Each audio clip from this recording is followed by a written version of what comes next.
Hello, guys, and welcome to another week of another edition of the Highroller Super Millions played over at GGPoker. I'm going to be one of your hosts and commentators for the night, as I'm Kevin van der Kooi, also known as Rotterdam, in the world of StarCraft 2. And as always, I am joined by Nano Noko. What's up, Nano? What's up, Roddy? We got another week, another final table, another whole cards up, and we hit a new record today. Is that right, Roddy? Yes, indeed. We had 210 entries, which is definitely the most we've had so far. We had 206 once, I believe, in one of the earlier weeks. But I'm not too surprised by that. I mean, the world of online poker is pretty hyped right now. It's crazy. Even when it comes to like some of the amateur scene, it feels that every poker player is a streamer right now, right? Like you'll never be bored if you want to watch poker streams. Everybody is streaming. I've been streaming some poker, so I'm not surprised by that, but it's obviously really cool to see that this tournament is also benefiting from that. I mean, this tournament is not for everyone.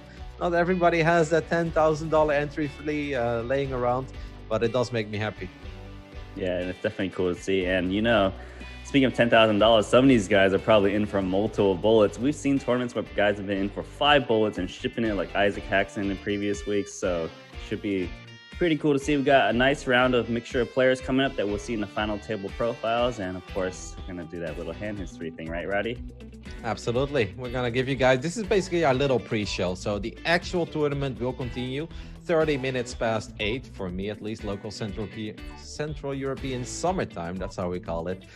This tournament, of course, is normally played on Sunday, and they play it all the way down to the final table, and then the final table takes place here on the Tuesday evening. I've got my days mixed up. It's been a very hectic week for me, but it's been really fun. It's so cool to see, you know, all the hype around the World Series of online poker that's currently taking place.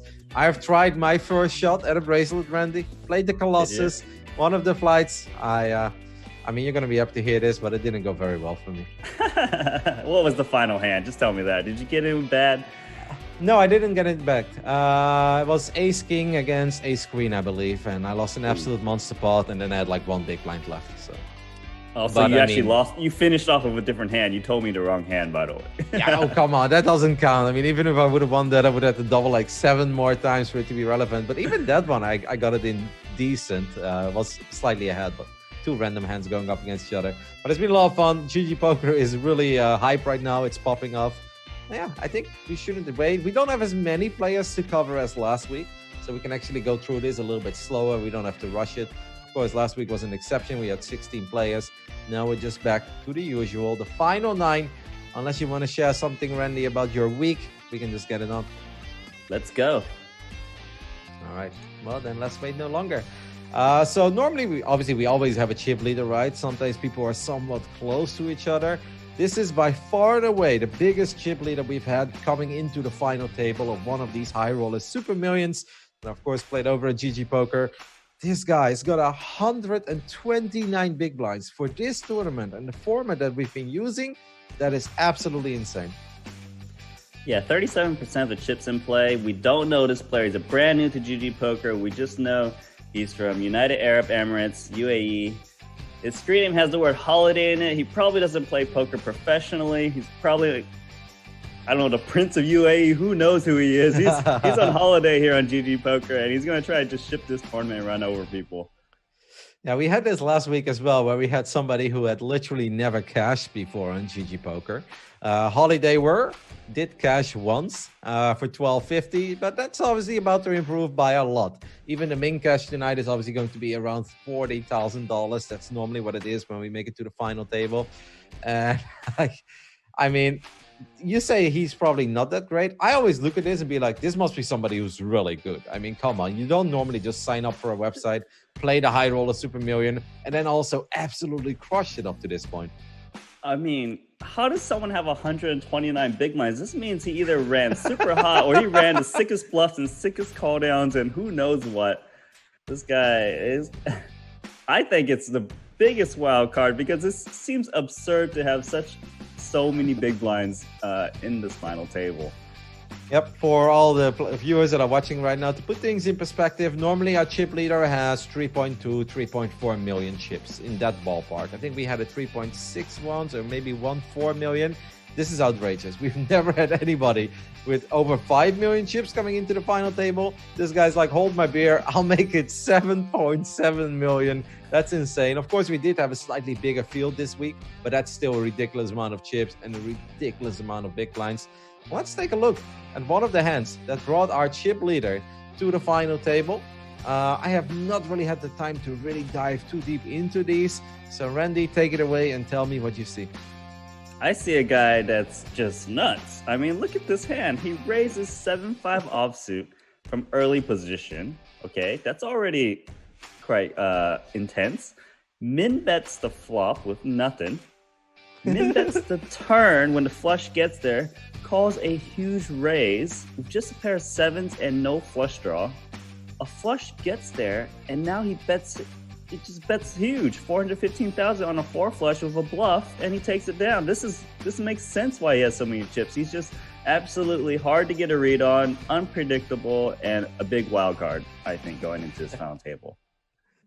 You know, I know that every poker player that is like really approaching the game from a GTO perspective looks at this and like, 5-7 offsuit, like early position raise, but you know, I can get behind these guys. If you are the chip leader, you want to get involved with a lot of pots. You know, in general, people are a little bit more conservative when you get slightly deeper. Looking at the chip stacks around the table, this was definitely, you know, pretty deep into the tournament already. Yeah, loosen up a little bit. And if it loosen up, it means she's going to start playing 7-5 offsuit. Who cares? He's got the chips, Randy. Let him get a little crazy. He can do his thing. You know, this is probably the thing to actually combat GTO. We finally found it. It probably is this guy Holiday. He's going to put on a wrecking ball on everyone. And we're going to see if whole card's up pretty soon. Yeah, obviously, we're going to keep a close eye on this player. We're expecting him to get involved in a lot of pots. Not only based upon this hand, but also based on the chip stack that he's working with. I'm always excited. Like, obviously, I love watching like Michael Adamo. You truly got me on board. I mean, he played like an absolute sicko last week, and it truly was the Michael Adamo show again. But I can get just as excited over a wild card like this because I want to see how you enter a final table with 140 big blinds or whatever it was. Just crazy. Let's take a look at a man that's chasing him, but I gotta say from a reasonable distance. Now, this is a name that we haven't seen at the final table yet, but that's not totally true because he formerly played under the ID called Spicy Chicken Senji. We went with Spicy Chicken Sandwich because that just made a lot more sense to us. So he's been to the final table before, and he's got a Neil name, Randy. Yes, Saquon. I don't really remember too much of how he performed previously. It looks like he got third on June 14th, so did pretty well. But if you look at his GGPoker results, primarily plays like, you know, $800 APT championship, you know, 1Ks, 200s, 1K. So maybe he's not a regular in 10K tournaments, but he has played 6 of the Super Millions and maybe just loves this tournament. Who knows? Probably a pretty good grinder, but, you know, not someone that plays all the 25Ks and 10Ks regularly, but seems to love this Super Millions performance. I mean, what's not to love, right? You play some hands on a Sunday evening, then it gets postponed till Tuesday. You have Nano Noko going over all your hands, giving you some feedback as well. I get it, personally, Nano. I get it. Well, all right, let's take a look. Yeah, let's take a look at one of the hands that this man had that brought him to the final table. Seems like, okay, feisty. Nando, talk us through. Hey, Elkie on the other side of the table. Yeah, oh, no more chips, right? But onto the hand, it does seem like a blind versus blind situation here. And, you know, bet the flop, calls the inside straight draw, check on the turn. I think the one important thing to note here is that he didn't opt to bet his straight draw when he was shown weakness on the turn. So possibly that means he's a bit more of a pot control player. You know, on the river, when he actually makes his hand, he goes for the bet. But I think another point to point out here is that Jason Kuhn called him on the river with just King 7 high on a board where you don't really perceive to having too many. It's just such a weird hand, especially more from Jason Kuhn's point of view. I mean, I guess he beats King 10. No, he doesn't beat King 10 because 10 without kicking. I have no idea. What does he beat? Just some guy floating the 10-7 offsuit. But who knows, you know? Like, sometimes, look, if you're a professional poker player like Jason Kuhn, it doesn't mean like you're going to play every hand perfectly. And sometimes you make mistakes, and that's okay. It's better to make mistakes than the small ones, though.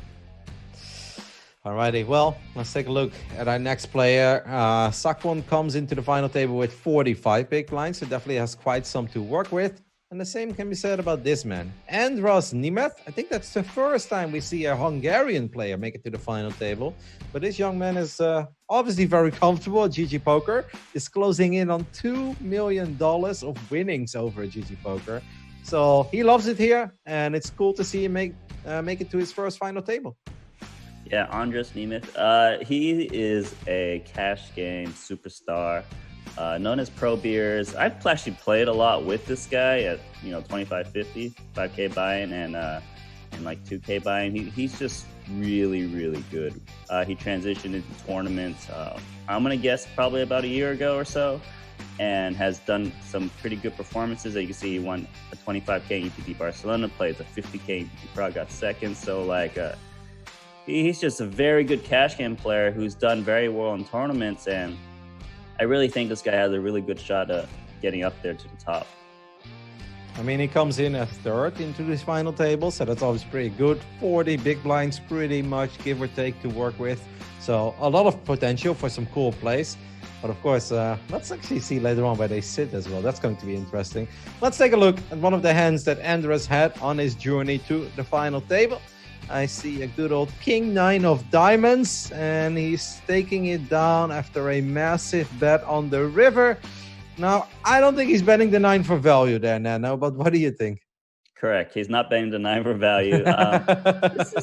This is a good hand to show someone who's aware of the situation. So, on the flop, it's pretty standard for him to try to check back, a pair, kind of showed it down, maybe, possibly. And then Watson calls in the big blind.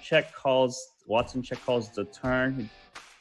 Andras Nemeth here decides to turn his hand into a bluff with a pair and a straight draw. And on the river, once you get called on the turn on this board texture, you're usually never ahead. Usually you're up against like queen tens, queen jacks, king 10, king jacks, all these types of hands, or maybe like an ace rag, like an ace 5, like really weak ace.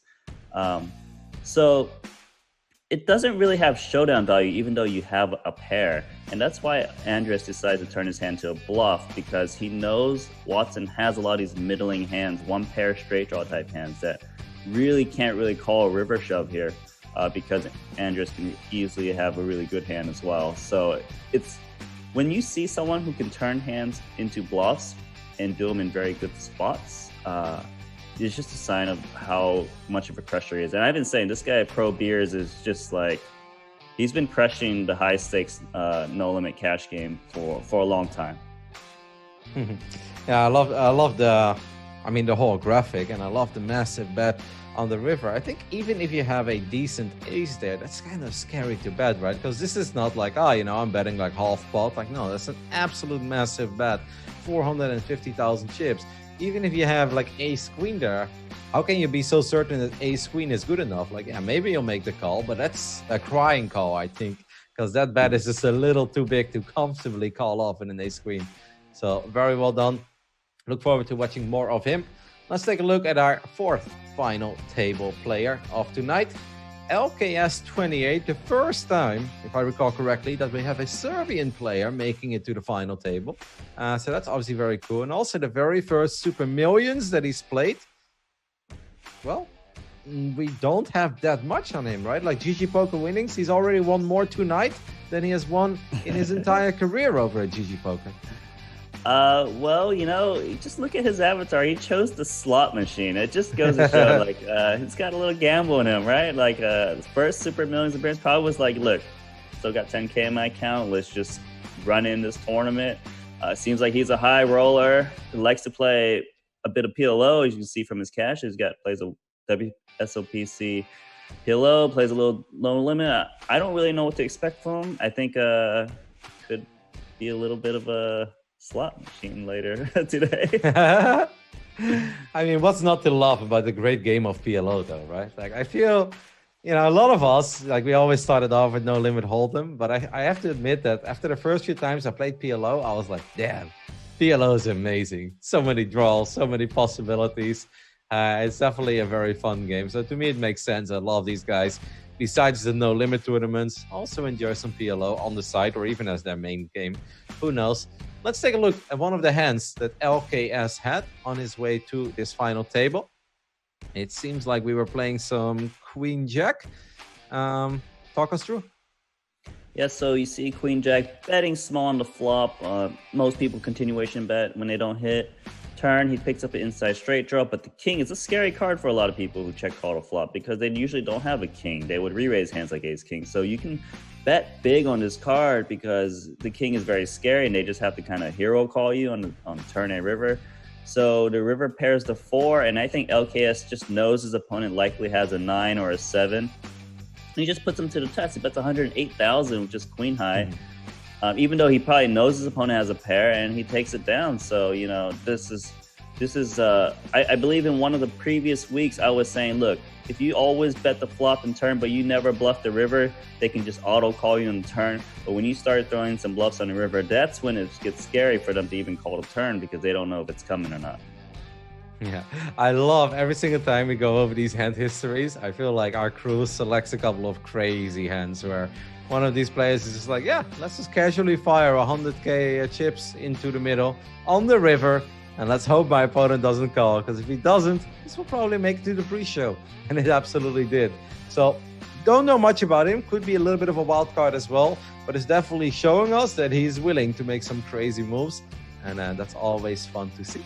Let's take a look at our 5th player that made it to the final table tonight at the 7th edition of the Highroller Super Millions. Well, this man has had a lot more success over at GGPoker. Chris Fitzgerald, also his first Super Millions appearance, comes in with 28 big blinds, but has obviously been doing very well over at GG. Yeah, I don't know much about Chris Fitzgerald, but he's probably a pro, given his profile just looks like someone. Yeah, he looks like a pro. He looks like a pro. He's like an online grinder, you know. You got to wear that, you know, that jacket to kind of cover your neck, and you got a good posture. Yeah, this guy seems like a pro for sure. You know, maybe it doesn't look like he's got much of live earnings, 58,000. Yeah, he probably doesn't play live at all. But GGPoker is his spot, 1386. He probably plays a lot of the 10Ks and 5Ks that run on GG pretty much almost daily. So it just seems he's a good player that we don't know much about. Has also had some success, apparently. I love the 2018 win, casino win, $225, no limit hold'em. Must have been a big one as well, because I played in a similar tournament once upon a time, one of my trips to Vegas. Maybe like slightly less. I don't know if it was like 120-ish or so, but I made it pretty deep, but I definitely didn't win 11K for that one. It was a much smaller field.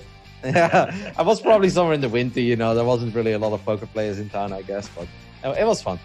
You should have went to the circus and played the $20 poker tournament. No, mate. I've played some tournaments in Vegas. It's been a lot of fun. Never a WS or a WSOP, because that always clashes with too many StarCraft tournaments. But it was always my dream to make it to some of the WSOP events. And now I'm sort of living it because it's happening online, but it's obviously not totally the same.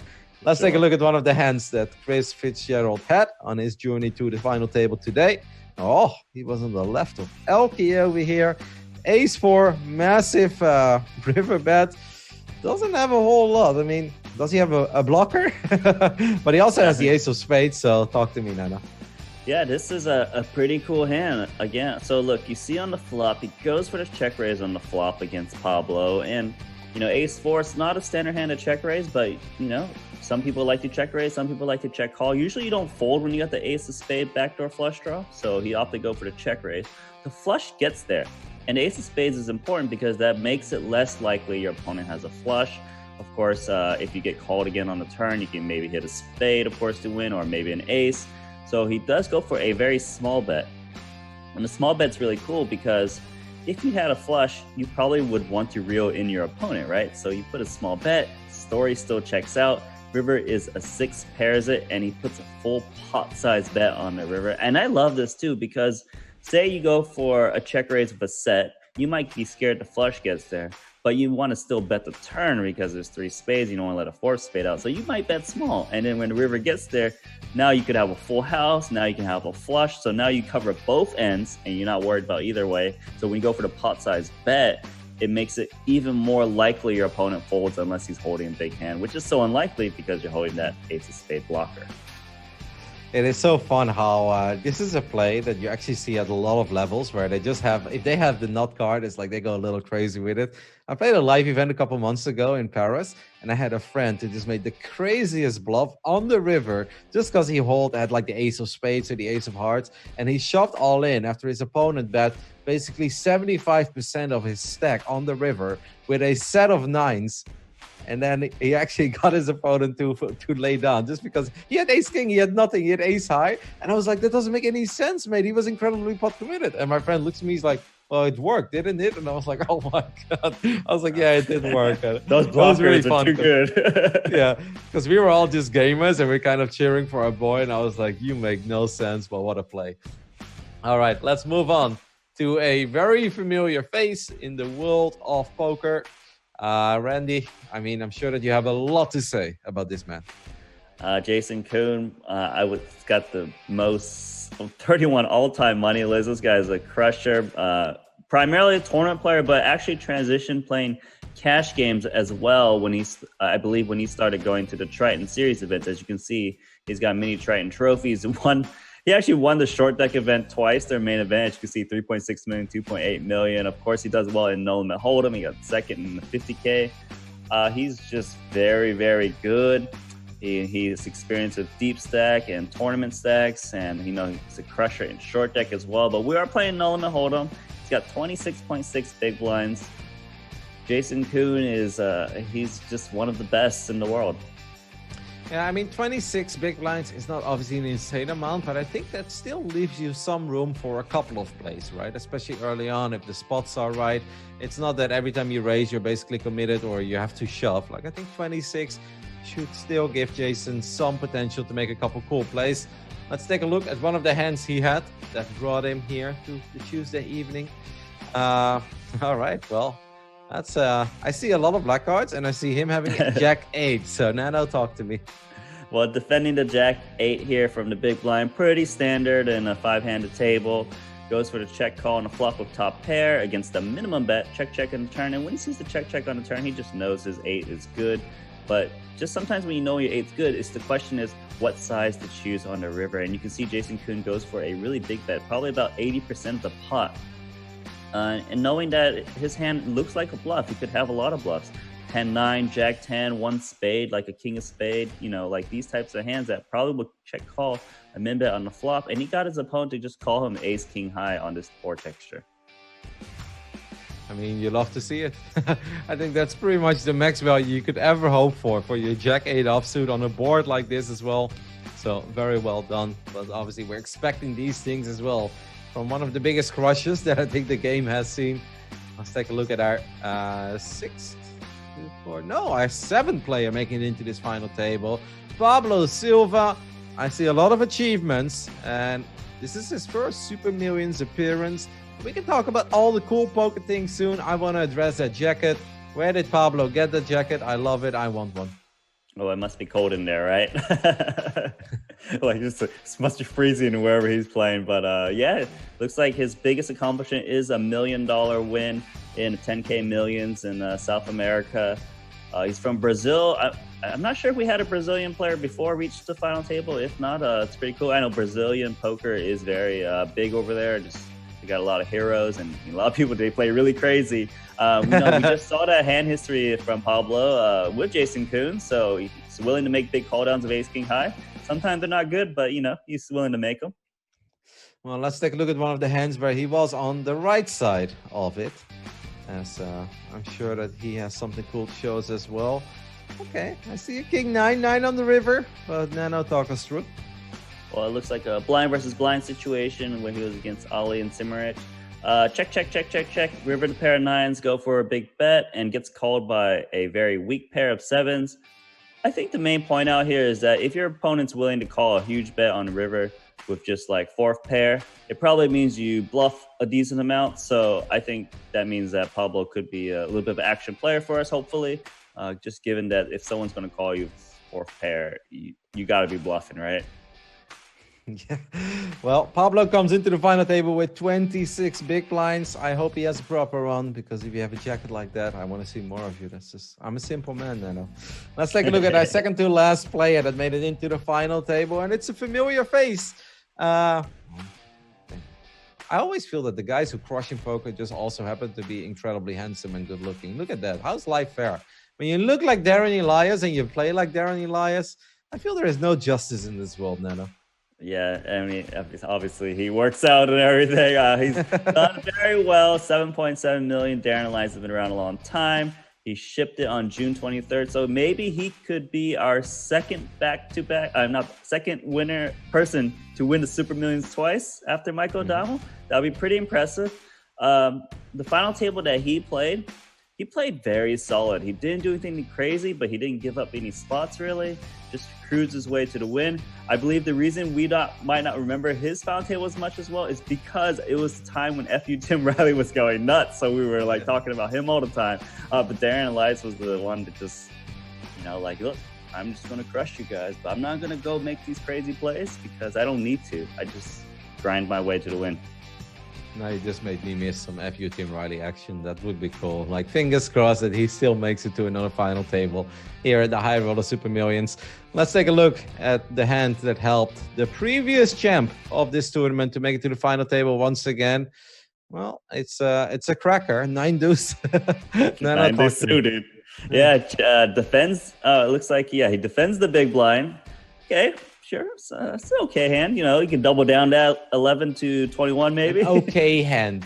Come on, 9 deuce. Yes, it's.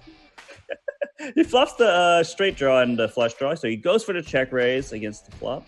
Bet small on the turn, and he goes for a pot-sized bet on the river when there's a 4 straight to come out there. And this is cool because when you got that image that's super solid, people are going to make bigger folds to you. And it seems like David Peters almost certainly had an ace in this flop and gave it up on the river.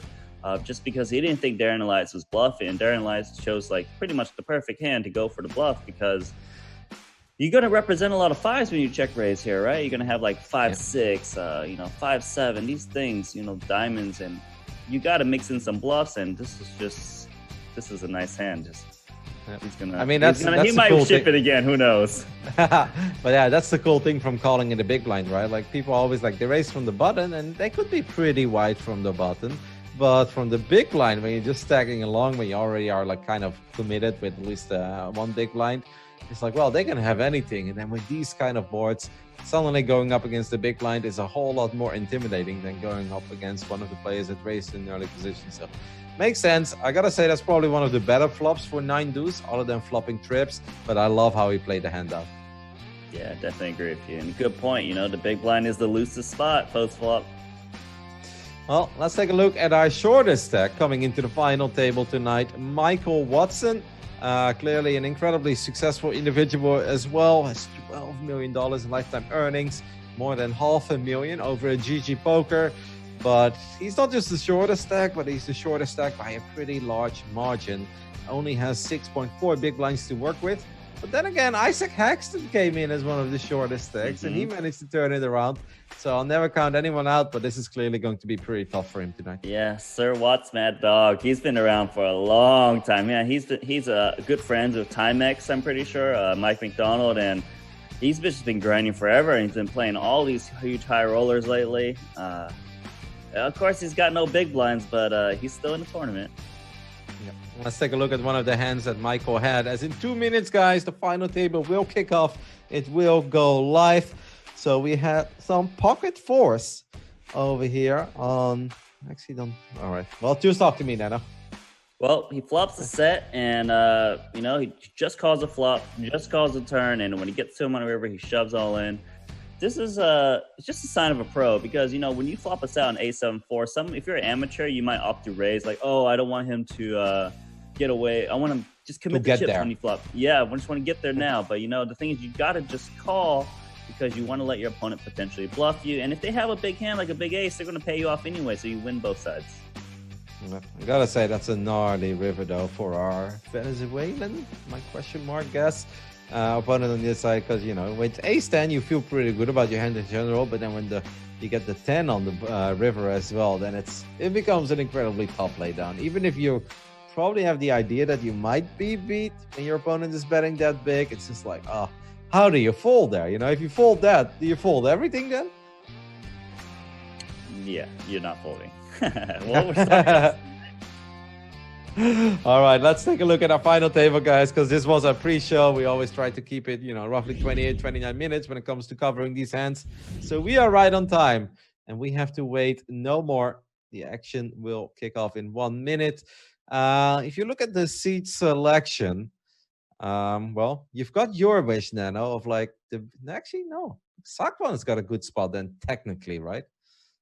I mean, to me, the good spot is the guy with the most chips. I mean, Holiday, our prince from UAE, he's got what? How many more chips does he have than Michael Watson? Michael Watson has 386,000. This guy's got 7.7 million, 20x his stack. Who's your pick for this final table today, Roddy? I mean, I feel like I look like an absolute tool if I don't pick Holiday. Like, come on. Hey, Like, we want to see him do well, right? Yeah. But you know what? Instead of being boring, I'm gonna go a little crazy, and I'll go with Jason Kuhn. You're going Jason. Well, Jason Kuhn's a good pick if he can pick up some chips, in my opinion. I'm liking Andres Nemeth. I think he's, I've played a lot of this guy. I know this guy's good. He's a high stakes cash game player. I think he's got the chance. But I wouldn't be surprised if Holiday the Prince takes this one down because he's got the chips and he's gonna put a wrecking ball. Let's see this. I'm so excited to see how many hands Holiday is going to get involved with. Because I have the feeling that, like you said, if you have 140 big blinds coming into the final table, then you're probably playing a lot of pots, and he's probably been running like an absolute maniac. And I think there is no reason for him to slow down here on the Tuesday evening. And this is going to be it, right? First hand for Michael Watson. He's going to shove. We know Holiday's not going to fold. You got 7.7 snap calls, man. All right, ace-10 offsuit against king-queen offsuit. Let's see if king-queen gets some help. That'd be nice. That is not the flop you're looking for if you have king-queen. Spades. Okay, spades are live. Spade, king, or a queen? No.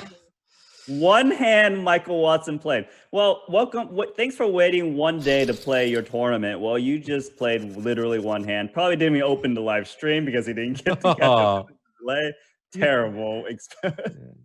I mean, with 6 big blinds, you pick up ace, king, queen. I understand the shove. It makes sense. Well, that's going to be it for Michael Watson. He will walk away with $38,000, and that means the rest of the table is now guaranteed $51,000. And we have our Serbian player opening up with 4-0, but Chris Fitzgerald is going to have something to say about this with pocket tens.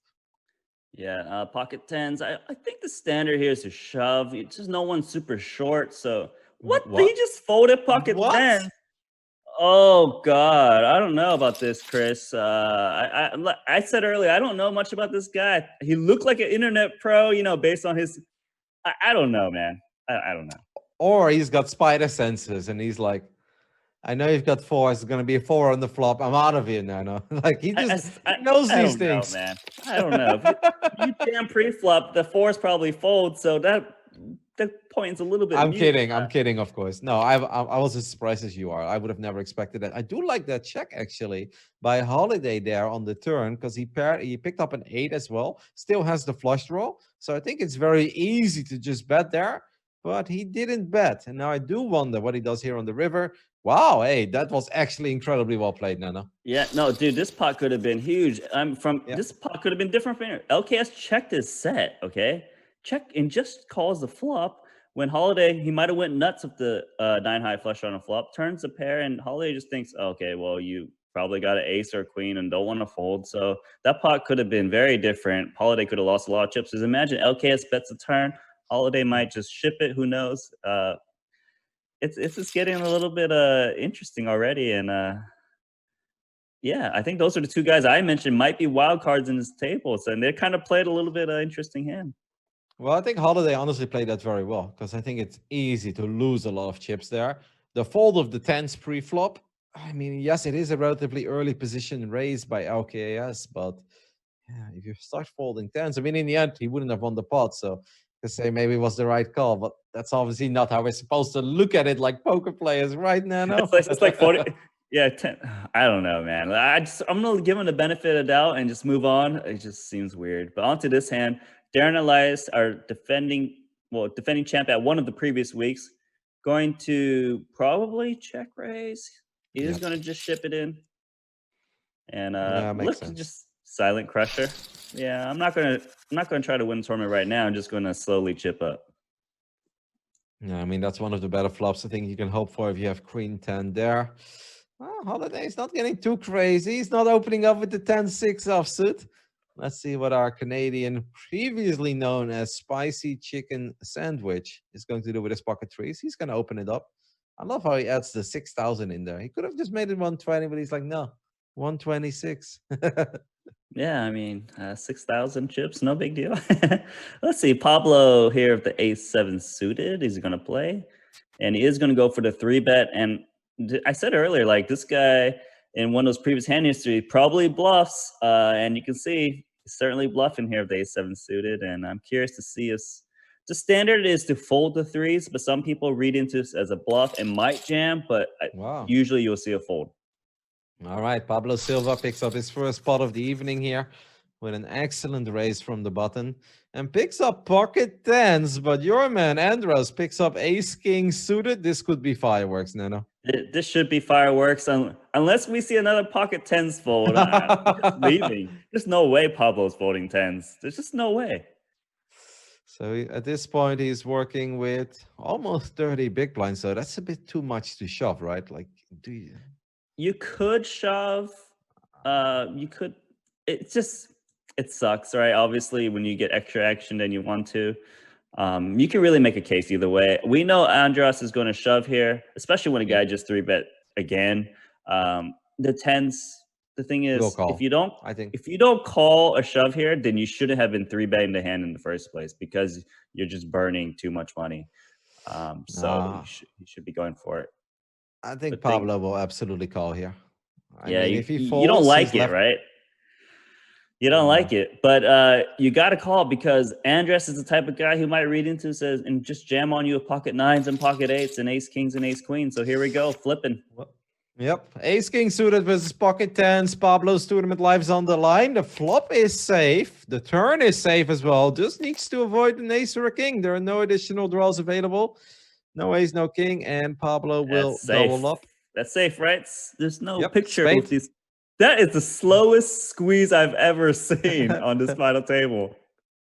I mean, I had a brutal one last week where my opponent had won out the jack of clubs, and it was super slow. But I was like, I'm not worried. And then I was like, it's a club. I was like, nah. I was like, and then it was a jack. I was like, no. Like, he made a royal. He made a royal. He had a 1-outer for a royal, and he made it. Ooh, look at this. Holiday picks up the aces. I love the slow review, especially when you're playing with the 4-color deck, because then you already see it in the beginning, right? You're like, oh, it's blue. Oh, it's green. I love it. Well, GGPoker.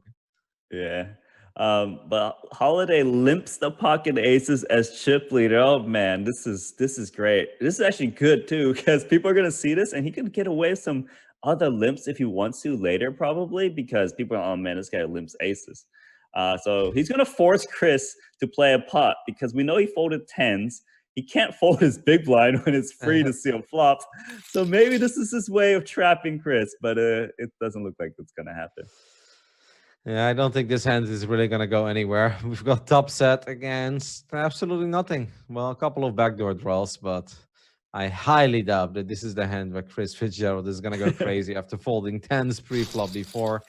So that's a really interesting approach there by Holiday, limping the aces in an early position as chip leader. Not just chip leader, but massive chip leader. He's on a holiday. I don't know what he's thinking, but I want to change my pick because my guy lost all his chips, and this guy's getting more chips. Holiday. Well, my guy also lost 600K up to this point. I mean, I think the easy pick would have always been Holiday, and I gotta say, after a couple of hands, I really love how he played the 9-8 suited. Let's see what Holiday is going to do here with the ace-9 suited. I gotta point out something before we talk about this hand. Did you just see Chris fold pocket eights just now? Okay, this guy is playing like a big nit. Personally, it's just I don't want to be rude or anything, but you know. Nano, go for it. He folded tens. He folded pocket eights. You gotta remember in this situation, eights was in the small blind. It's a cutoff open of a guy who's, you know, probably not as professional as some of the other guys. I don't know about these plays right now. They just seem very conservative. Like this is a Well, he new wants to let ICM. her.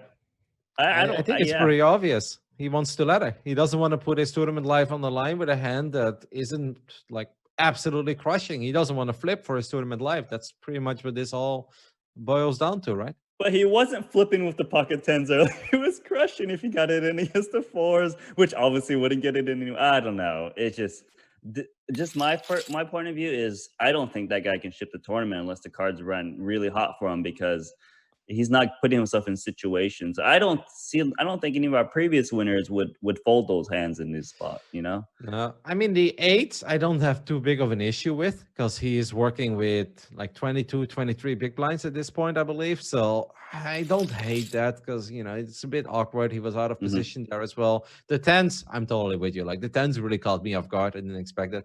Anyways, we'll see. I mean, let's not go too hard on Chris. He might still turn it around. He might make a couple of plays. But don't forget, we go from 38, which is what the ninth place finisher got, to 51,000 and goes 68, 92, 123. And it really does seem that Chris is just looking at this like, man, the potential in this tournament is insane. Like winning 50K is awesome.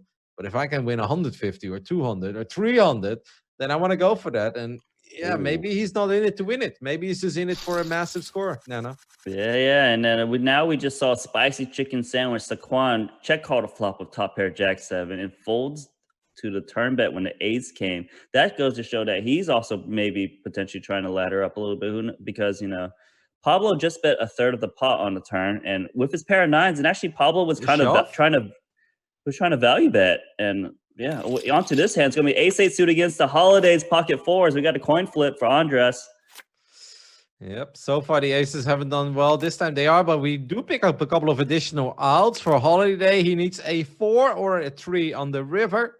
That's not going to be it. So at least your man doubles up. I'm happy about that, Nano. Would have been so sad to see you pick a guy and then he busts like 4 hands after that.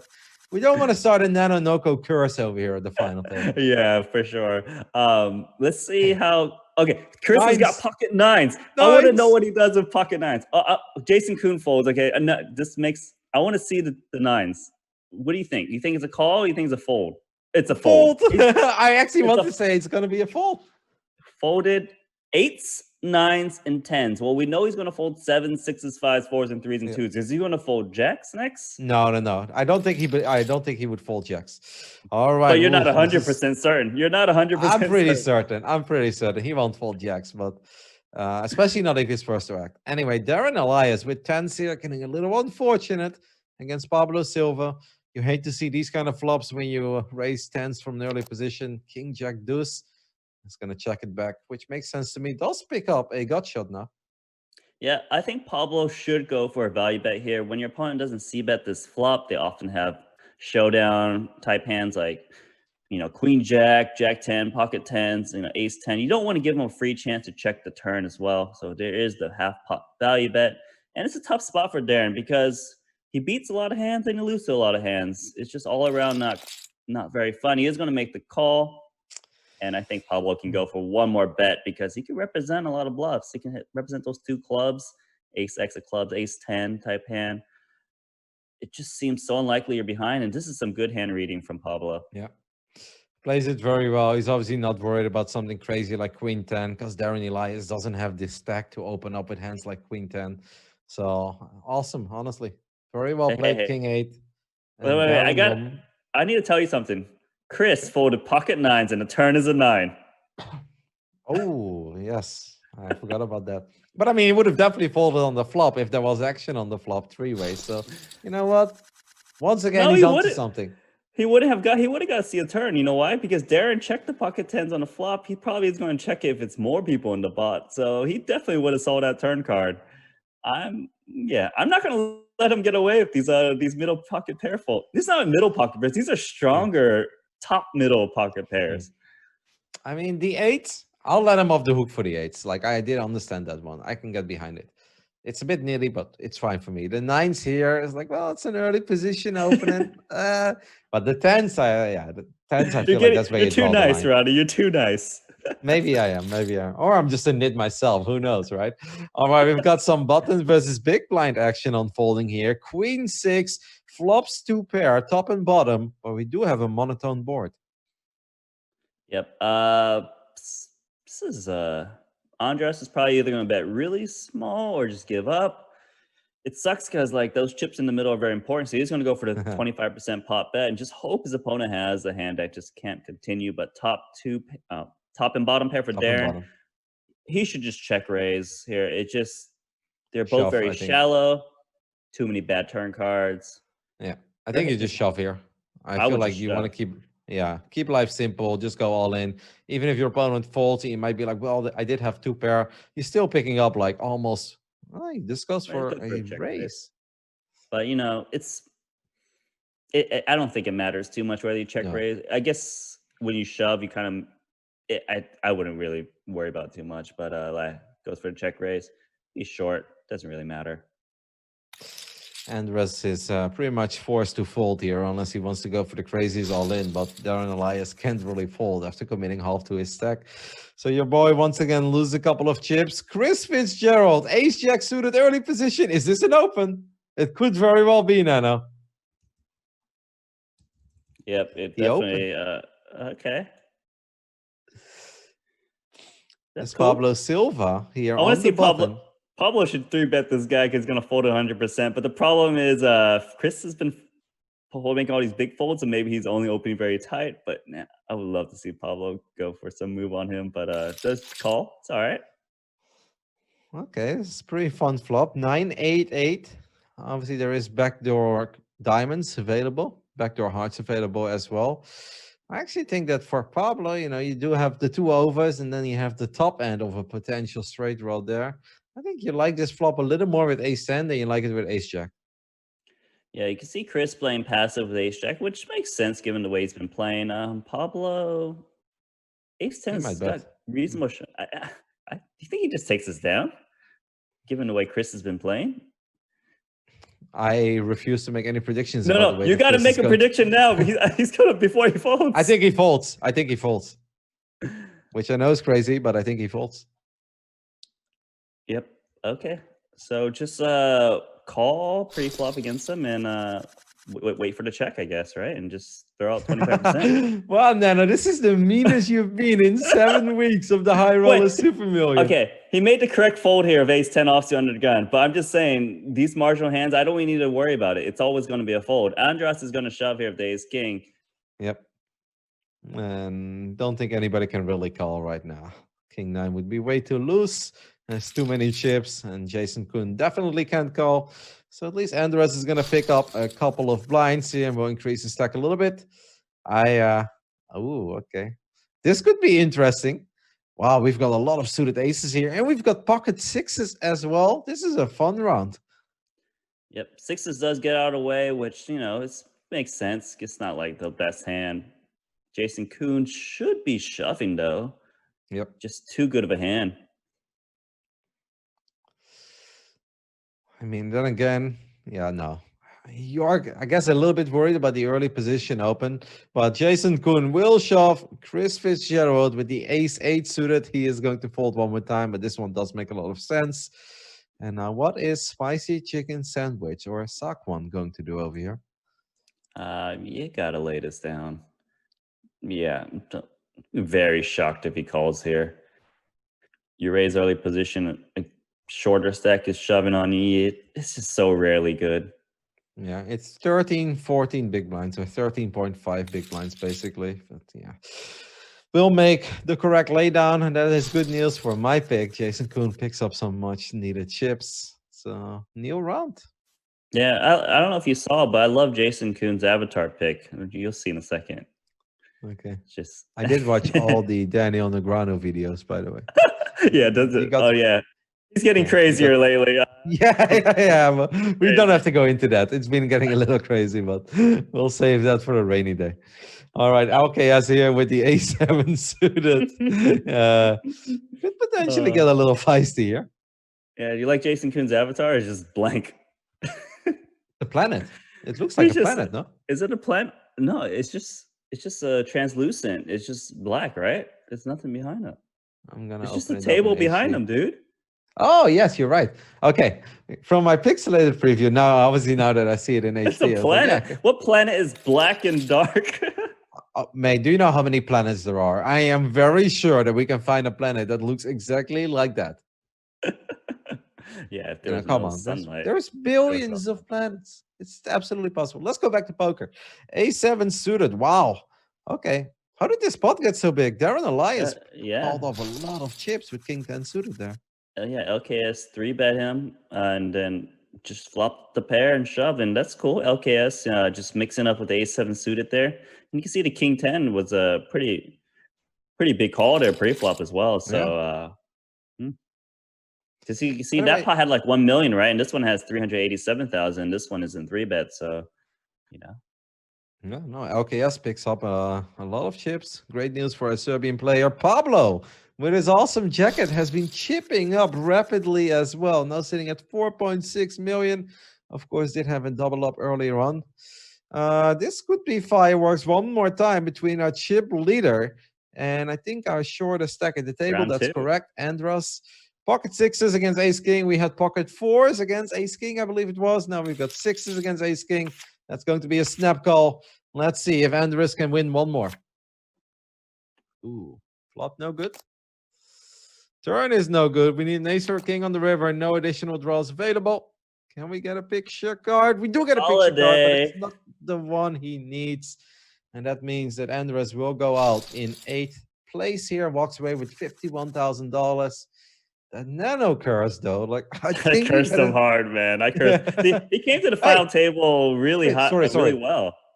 Chris Fitzgerald with ace king. Sorry to interrupt you there. He opens. No, he ain't folding. He ain't folding. Well, Andres, what place did he come into the final table? He came in 3rd and came out. Yep. Wow, that's a terrible performance for him. Yeah, I mean, got a bit unlucky, right? Mostly flips. It's not like he got really outplayed in hands or anything like that. Nah, he didn't get outplayed at all. But Holiday, he got in 2 coin flips with Andres. It makes sense that he loses one and wins one. And yeah, GG. I mean, and then I guess Andres lost the coin flip against Pablo Silva as well. That was a close one, obviously for a lot of chips. Chris Fitzgerald is going to c-bet here. He does have the king of clubs. So that's obviously not a bad flop at all there. You've got ace king. You've got a gut shot with the 10. You can make Broadway there. Also has the second nut flush draw. Picks up a couple chips, which I think is great news. We'll see more of Chris Fitzgerald. And then I can see Nano losing it again. Well, I'll tell you this. Chris is waiting for Darren Elias to bust, and then he's going to wait for Jason Kuhn to potentially bust.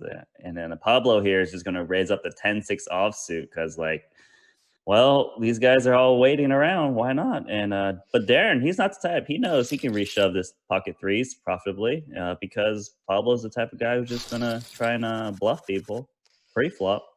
It's a different style, right? Like, because I think you put those threes in Chris's spot, I don't know what would happen. I don't know. I think you know. You can tell us, Nana.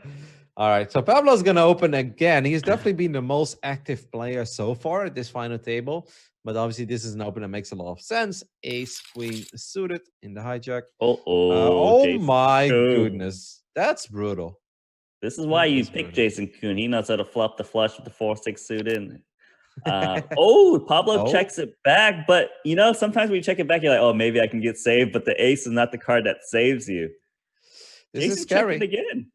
Now, all of a sudden, we've got a lot of outs for Pablo. And the flop is pretty much drawing that there because you need to run a runner. Well, this is one of the runners. If I was Jason, I'd probably shove here, man. I don't know if I would shove. I think Jason Kuhn right now, he's trying to deduce, okay, does Pablo have like a pocket jacks, pocket nines, 10 jack type hand, or does he have an ace that decides to play slow on the flop? And he does think that there's a chance that Pablo's got an ace, so he does go for the check raise, and this is going to be an all-in from Pablo, I imagine, because Jason doesn't have many chips left. Look, he's got like 10 big blinds left. We've got 10 outs for Pablo. Correct. Just calls, but yep. There's no way, right? There's no way. Pablo can never fold this. Unless you are convinced that your opponent flopped it. I mean... And your opponent's Jason Kuhn, who's very capable of bluffing. Yeah. Jason Kuhn's going to shove here. Just trying to get called and I gotta say, Pablo's played very good so far. Let's see what he does here. If he folds this, that'd honestly be an amazing fold. Maybe questionable amazing from some angles, but it would be amazing with the fact that he would be super right here. I do always feel like whenever you have a shorter stack shoving into you on the river, it's like, how likely is it that Jason Koon is bluffing here? It's possible because he's Jason Koon. But okay, Pablo does make the call. Jason Koon picks up a monster pot of 2.5 million chips. Amazing turn for him. And a safe river because he had to avoid 10 outs there. Yeah, you know, like you said, Pablo's probably thinking, man, is he really bluffing? But then when you're Jason, you're like, I'm up against Jason Koon. He's got to be bluffing sometimes. And then you see the nuts. But look, Chris ain't folding aces. We know that. They're in trouble with the pocket tens.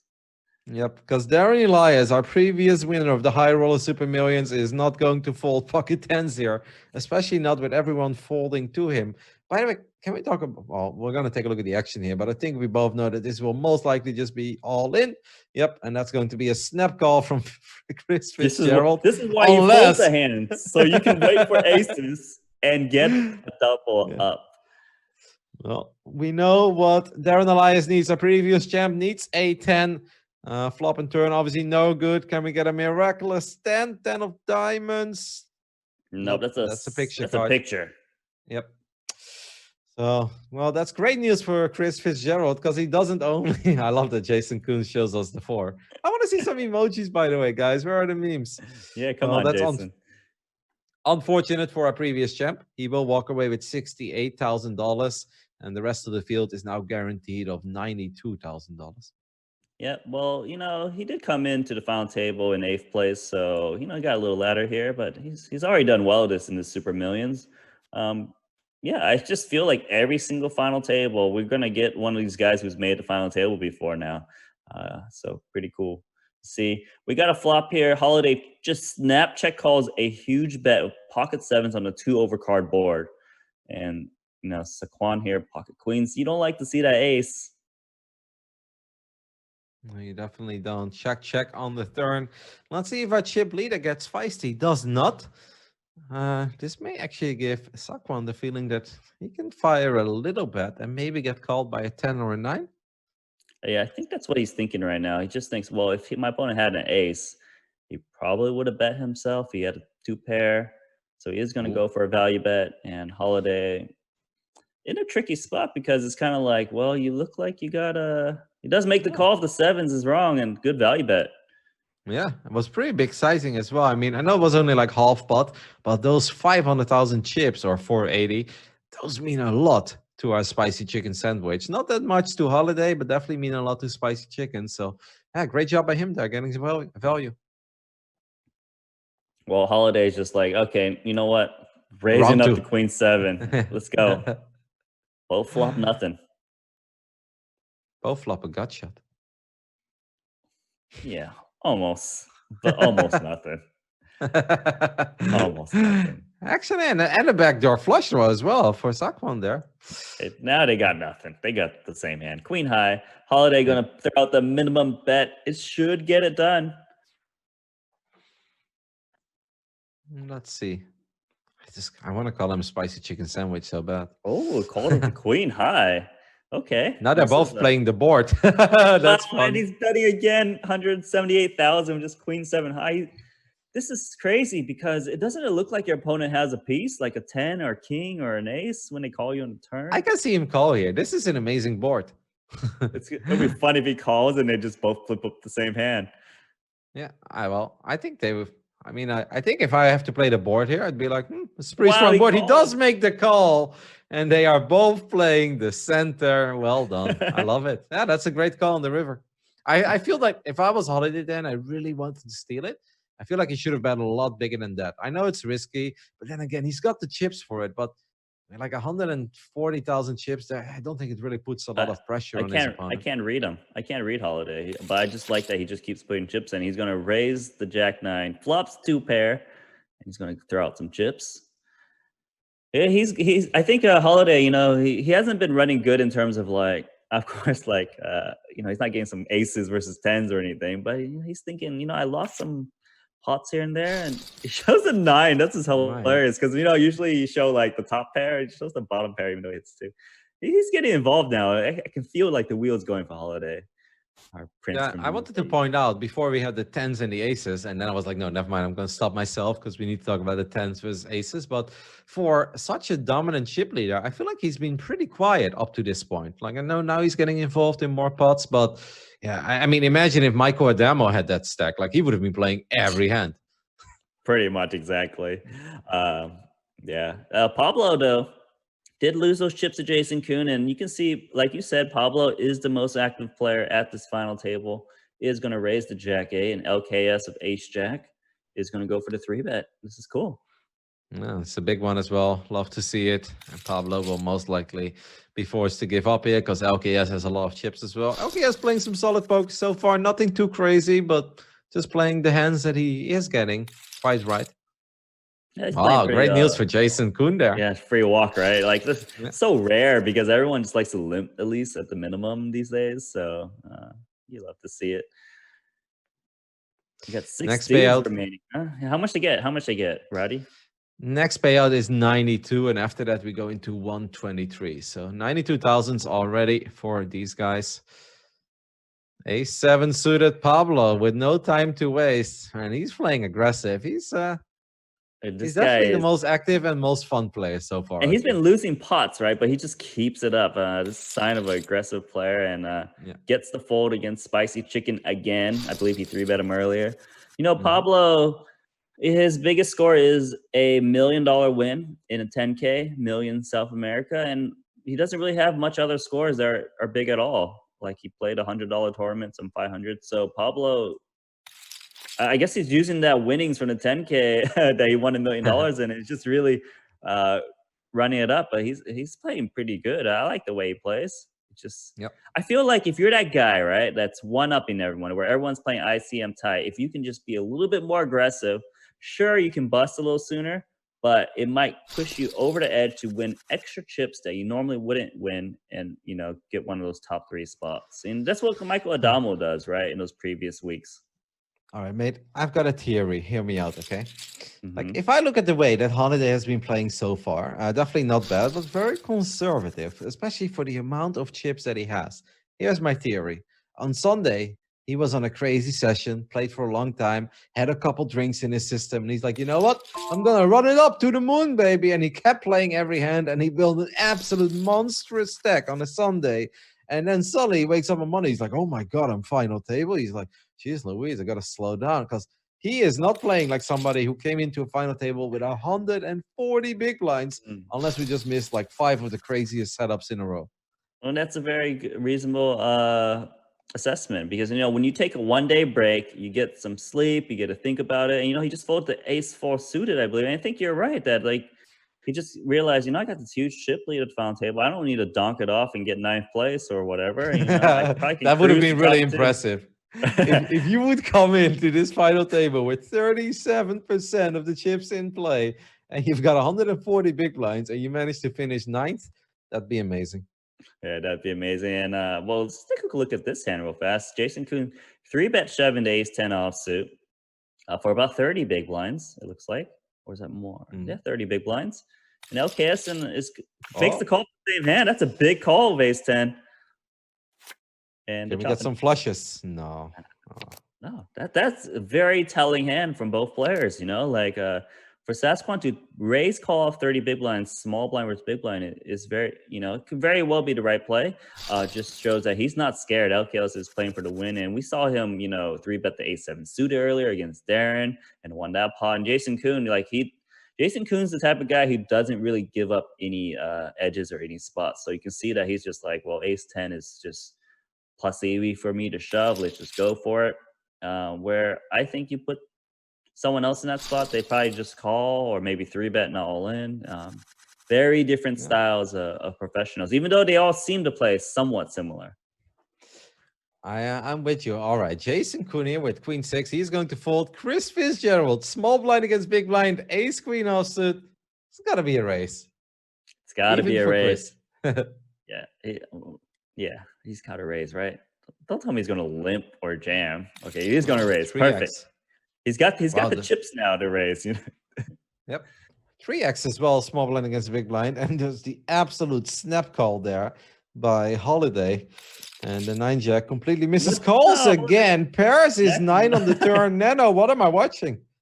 Holiday, I don't know. I guess he's just thinking, look, if you playing so tight, I'm going to try to take it away from you post-flop. Shouldn't work. Chris, probably going to bet again. There's a lot of draws out there. Just shoves. Yeah, that's... Okay, I know it's the best hand, but do you know what this seems to me? This seems like, please fold, right? Doesn't that cry out to you, please fold? Not the... Yep, no, absolutely. He doesn't want to get a complicated river card, doesn't want to get it put into an awkward spot if he checks, and then he has to call his entire stack off. To me, that's a huge like... shove. That's a huge shove. I'm all in with my eyes closed, and please tell me when it's over. That's kind of what that felt like to me. Oh, man. What... I think our read on him was maybe wrong in the pre-show. I know he had the best hand. He just shoves, but that's... You got a guy who's floating you with Jack 9. We know we've seen him bluff some crazy spots in this chip leader. Like, you got to go for value. If he's calling you with Jack 9, he's going to call you for weaker ace and some 10s, but you let him potentially get away, and now he's min re-raising with ace Jack offsuit. That I don't know about that, Chris. I mean, yeah, he's still in, but it just seemed funny way to play. But onto this hand. Jason's got the pocket sixes. Weird sizing though, right? Like the raise. Yeah, min re-raise is definitely very weird. Just, I think he's slammed some drinks down. He's put those drinks in. All right. Well, ace jack does pick up a gut shot here, but that would actually be terrible news if the 3 does roll off on the river, because then Jason Koon would actually have the superior straight. It doesn't happen often that you still have an overpair with 6s on the turn, Nano. Yeah, it's very rare. And Holiday actually correctly folds the ace jack, and that's really well done. I didn't really expect that given the way he's been playing. Like, calling the Jack 9 earlier. It's a good read. You don't expect Jason to really bluff at you on that board. He's got queens. Chris is opening. He's opening. I think Saquon might give him some action, maybe even for 3-bet, to be honest, because he's just thinking this guy's a little bit tighter. I assume they're definitely watching the stream, but he might just call. Let's see how Saquon plays. I just don't think he's ever folding to him. So I want to ask you, if you do think he's a bit tighter, and then he does open for one of the first times in an early position, because Chris is not really open in early positions, don't you immediately put him on a much stronger hand then? I definitely put him on a stronger hand, but he might feel obligated to still open like pocket 8s and king queen. And with this stack size, 35 big blinds, he definitely would, probably.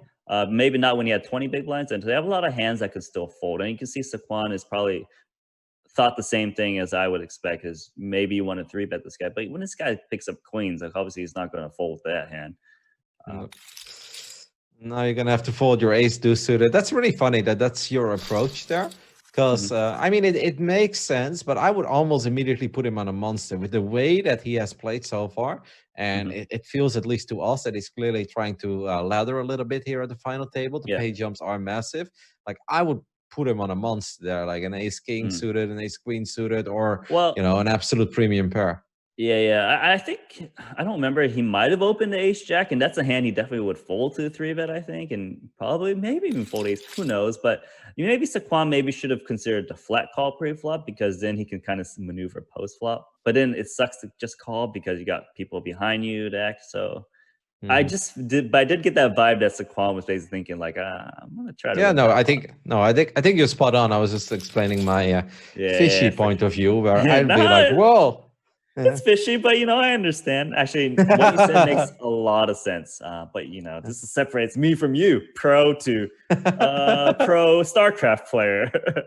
It's all good, man. It's all good. I'm in the lab right now. That's all I say, Nana. So on this flop, Saquon opened pre-flop. LKS defended the king 8 suit in the small blind and actually led out on Jack 3-2 rainbow, and got there on a river card. And damn, this is some slot machine poker right here. And this is one of these rivers that kind of disgust you if you're Saquon, because you're like, I mean, like, none of this made any sense, and I hate it. Let's see what our chip leader is going to do here. He's going to open up under the gun with queen jack suited, and will most likely get it through, unless Chris Fitzgerald feels feisty here with his 8-5 suited. Every other player defending 8-5 clubs, he is going to see. He's got the chips now. Maybe he's going to loosen up a bit, but he is going to lose some chips here. Yeah, flops absolutely nothing. Well, meanwhile, Holiday flops mid pair and actually has the flush draw as well. Wow, what a monster flop for Holiday. This is even though you don't flop top pair here, I mean, flopping the queen and then having the backdoor, or actually the straight up flush draw as well. It's just amazing. Yeah. It's probably just gonna get it. I got something made me laugh in the chat. Some guy was like, "I chose Chris Fitzgerald as the winner on Twitter." That just made me crack up because I'm thinking like, yeah, he's crushing, but I don't know right now.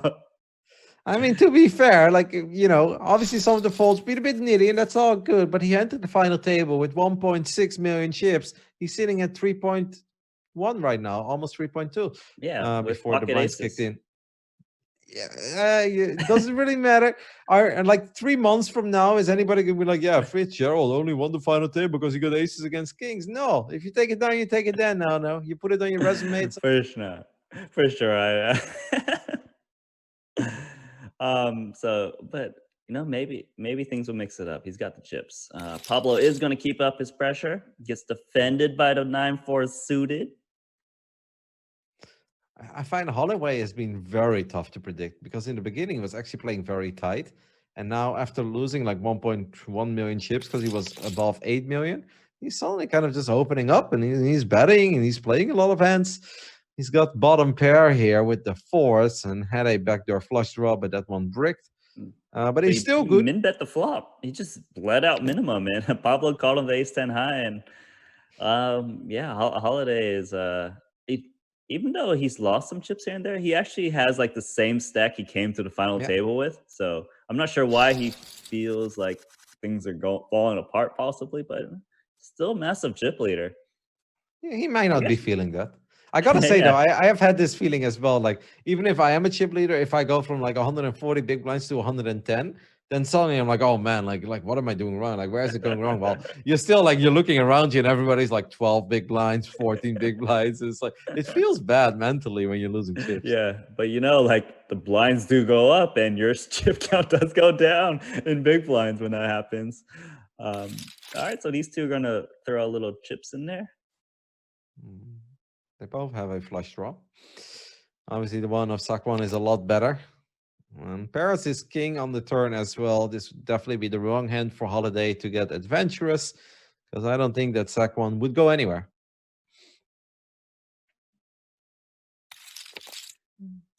Oh, that's pair, a gnarly river card. Yep. 2-pair versus better 2-pair. That's an ugly river card. Let's see if our Canadian can get some value here. Yeah, what would you bet? Well, I'm thinking 300K. I got to think, what does my opponent have? And he doesn't think just, yeah, you almost nailed it. But I was going to say, what do I think Saquon can get his opponent to call with, a jack or a 9? And do I think this player will call a big bet? He thought the answer was yes, so that's why he opted for the big bet. Man, Holiday, by the way, calls so quick. Like he snap calls everything. Like if he wants to, he's like pop, pop, pop. I feel like before the chips are even in the middle from his opponent, he's already hit that call button. We've got LKS. He's the guy that hovers, right? He hovers over the spot. He's like waiting for the lights to go off in a Formula 1 race. You know, it's like, pop. It's like, you guys saw how fast? We don't have time banks, by the way, this week. That's different. Yeah, it's a little bit different today, but it's all right. They're not playing slow at all. Still just playing pretty quickly. The opposite even. I think Holiday is like the quickest player I've seen. Like sometimes pre-flop, he takes a little moment. I hope for Pablo that he doesn't get too crazy here because LKS is not going to let him get away with that. Yeah, Pablo, you know, he did try to steal earlier from him, Jack 8 offsuit in the same spot, but he's just going to try to get free flop. And even though Pablo's been pretty active, he's kind of been losing a lot of pots. He might get that ice cube pretty soon. No, he really hasn't been able to take anything down lately, but it's rather unfortunate. Couldn't really find his moments. Holiday is going to open here with Queen 10 offsuit, and we've got a couple of decent hands here in the blinds. We've got King Jack offsuit, and then we've got Ace 10 offsuit in the big blind as well. For my pick, Jason Kuhn, not affected by that Nana Knockout curse, you know what I mean? Yeah, my bad, Andres. Well, my guy either ships it or gets last, right? All right. Okay, yes, does pick up top pair here with his king jack. He's obviously going to be quite pleased with that. Would you ever raise here with king jack? The thing is, the guy bet 90K into 600,000, so you might want to raise. But then again, let's just say you raise and this guy just goes crazy on you, then you don't really want to. So I think the call is just fine, just because you're up against a chip leader and you got a big stack too. Mm-hmm. Clearly, he knows Yeah. he's got the best hand now, and I think he's just going to try to value bet.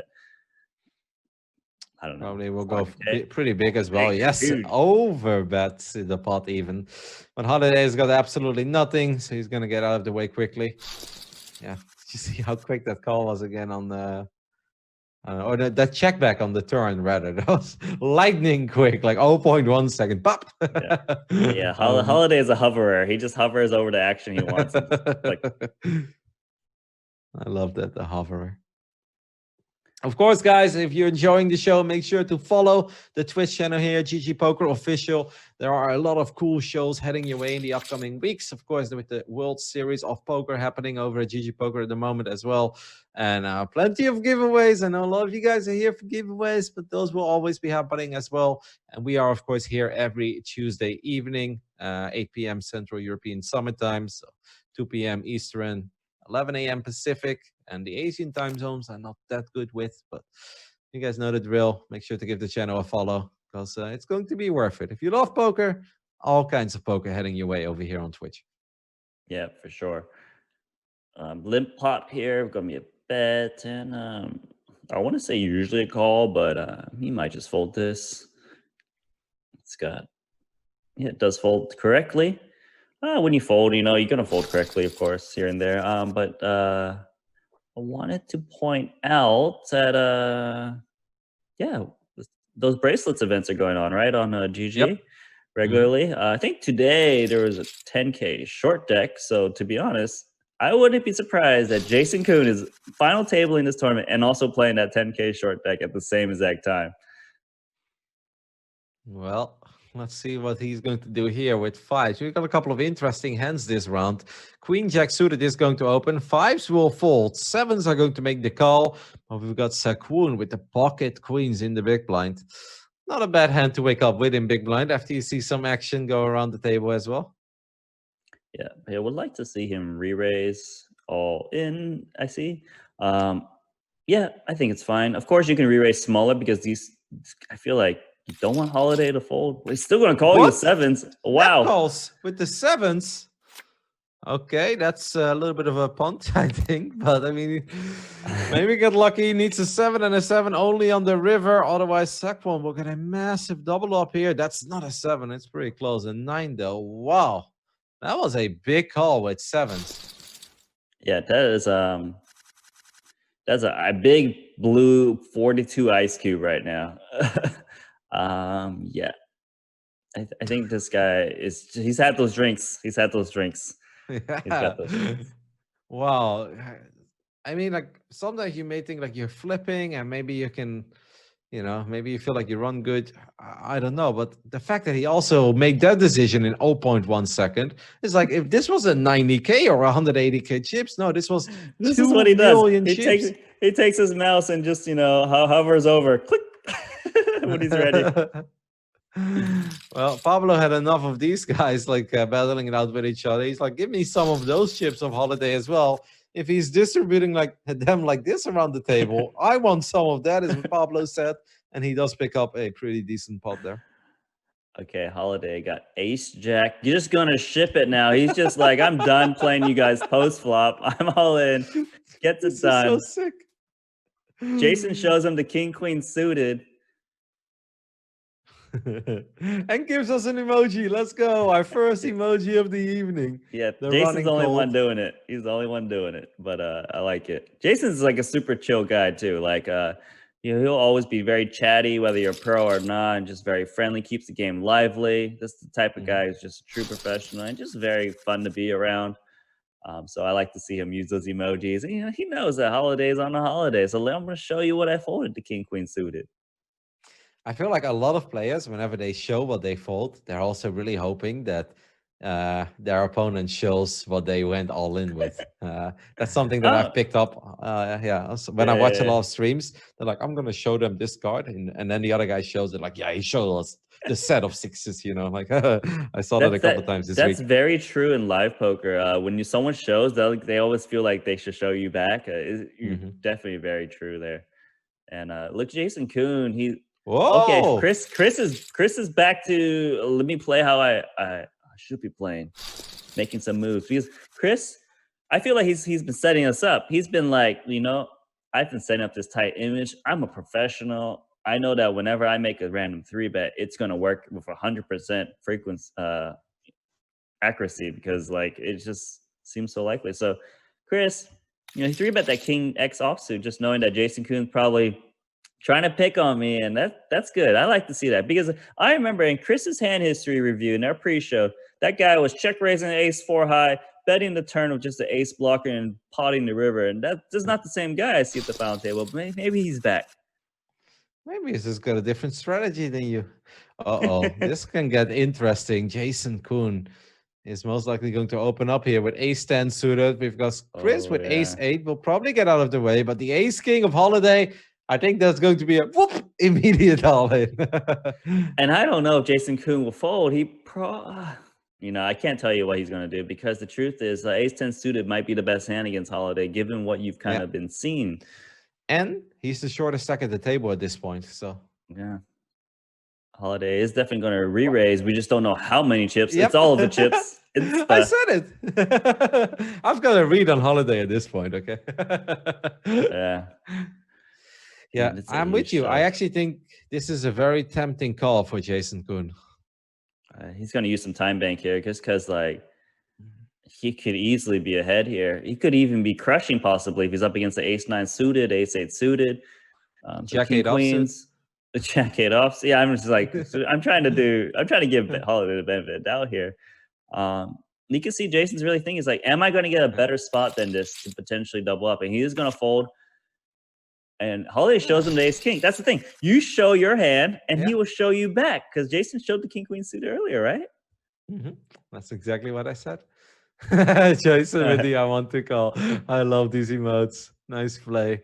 My favorite is the so sick one because it looks so sad. It's like the head down. It's like so sick. I use that all the time. Every hand I lose, I'm just like so sick. Or when I'm completely dominated, and I ship like ace queen pre-flop and I get called by ace king, I'm just like bad beats. It's like the steaming emoji. And people at the table must think like, man, this Rotterdam guy is a donkey. The emotes is a really cool feature. And it actually probably de-tilts you a little bit, right? Because you're like, oh man, I got in bad, but I'll just do an emote. It makes you feel a little bit better. It's cool. I like the feature. Well, I liked it as well until the guy used the ship it emoji after he won out at me for a royal flush. That one didn't sit very well, I gotta admit. Oh yeah, that's pretty brutal. Yeah, every time someone wins, right, they get in bad, they always do emoji too, right? And they get there. Yeah. It can be tilting too. Yeah, well, I'm a pretty fun player. I'm a pretty chill player in general, so I can laugh about it. I've got Holiday open up here with the ace jack of spades. LKS in the big blind is going to fold the 6-5 offsuit. I wouldn't have minded a call there. I feel like LKS got some chips to play with. I think it would have been okay. Yeah, I think 6-5 offsuit is definitely defendable, but if you want to play a little bit conservative with it, it's not like if you're folding that hand, it's not like you're making a big mistake or whatever. And it depends on your post flop skill. Like it would depend. It could make a bad call potentially. No, I'd never call it a mistake, of course. But just personal preference. I like to defend a lot of hands in the big blind. That's definitely my approach, and I like to see players defend a little wider as well. If you're closing the action, then I feel like you may as well get involved a little more. Yeah, definitely agree. Holiday gonna limp under the gun, king 7 suited. Well, to be fair, he did limp pocket aces under a gun, and yep, earlier on. Oh, good memory, Nana. Yeah, so maybe everyone should remember that, but then again, they might be thinking this guy's Ice Cube running cold. Yep. We know Chris is the going to biggest check. lose. Yeah. Chris, go ahead. We are the biggest loser in chips, you mean? Yeah, biggest loser in chips since we started. I mean, Pablo, I think, no, actually, everybody increased in chips, even Jason Kuhn, because he entered the final table with 1.5.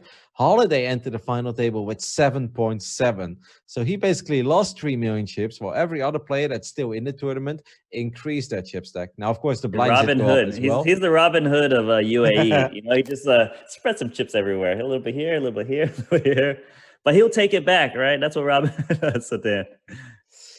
Well, this could be an awesome moment for Jason. I'm actually very surprised to see Jason not bet his jack there. I guess it's still 3 ways, and it's a little scary because he is the shortest stack. But why do you think he doesn't bet his jack there? I think the reason is Jason Kuhn thinks that he can induce a little bit of bluffs from Holiday and like try to get a little bit of value. Of course, they're not going to call for worse hand. When he sees the check around again, I would like to see him bet and hope that someone river to 10. Just get a little bit of value. I'm not sure what size he will go, but it just seems like a mandatory bet at this point. Well, bets pot size actually, so it's pretty big. We'll most likely get it through. I don't expect either of these two players to get 2 out of line here. And suddenly rep the 5. It's like, I had a 5 all along, all in. Would be amazing, but I don't think we're going to see it. If there's someone that could, well, I mean, they can both represent a 5. I think their ranges are very wide from the big blind and for Holiday. But I don't really expect it to happen, and it does not. Holiday probably clicks the fold to any bet button as well. That's how quick some of his folds are. I love it. And I'm familiar with that now. I use that button. All right, guys, that is going to be it here for the first hour of this 7th edition of the Highroller Super Millions final table.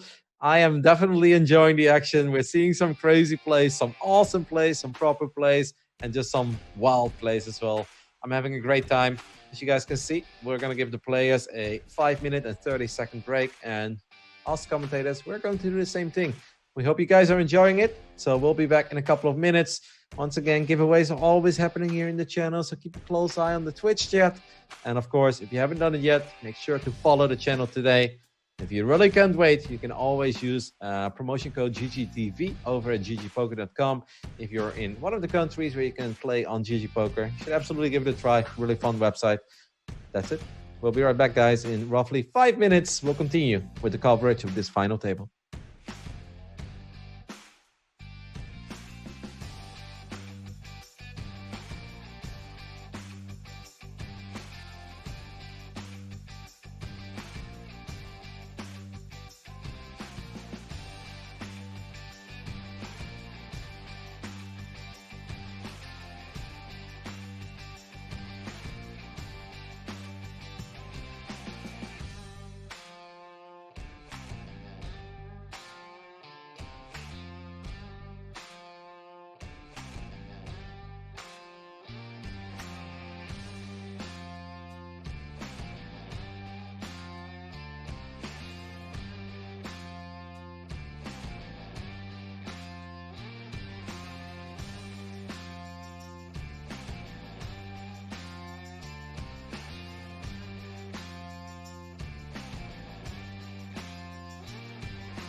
Alrighty, guys, we are back.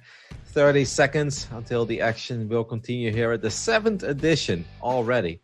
The Highroller Super Millions. We've broadcasted all 7 previous editions. You guys can, of course, find the videos on the YouTube channel and, of course, here on Twitch as well. We've had some absolutely crazy final tables. Today is pretty crazy as well, but I think for different reasons than we've seen before, Nano. Yeah, we've got a lot of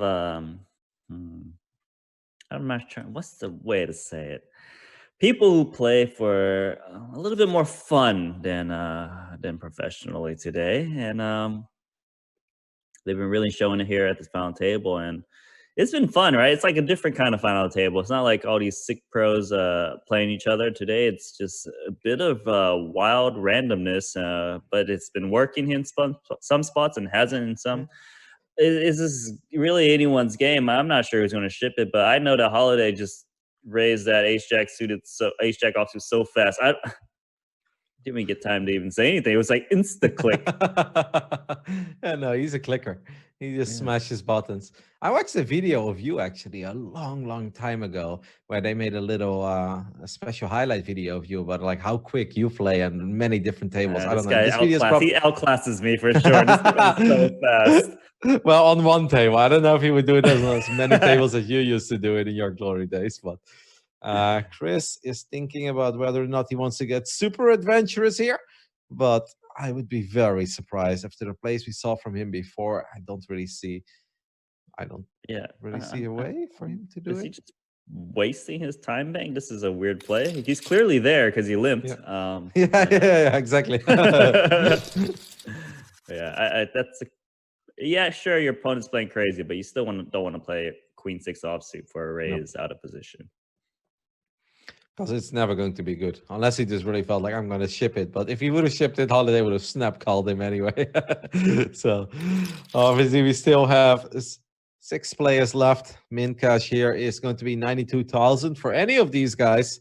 Not bad, but of course we've got 396,000 on top. This is the biggest field we've had so far. 210 entries this week, and we obviously hope that number will just keep going up.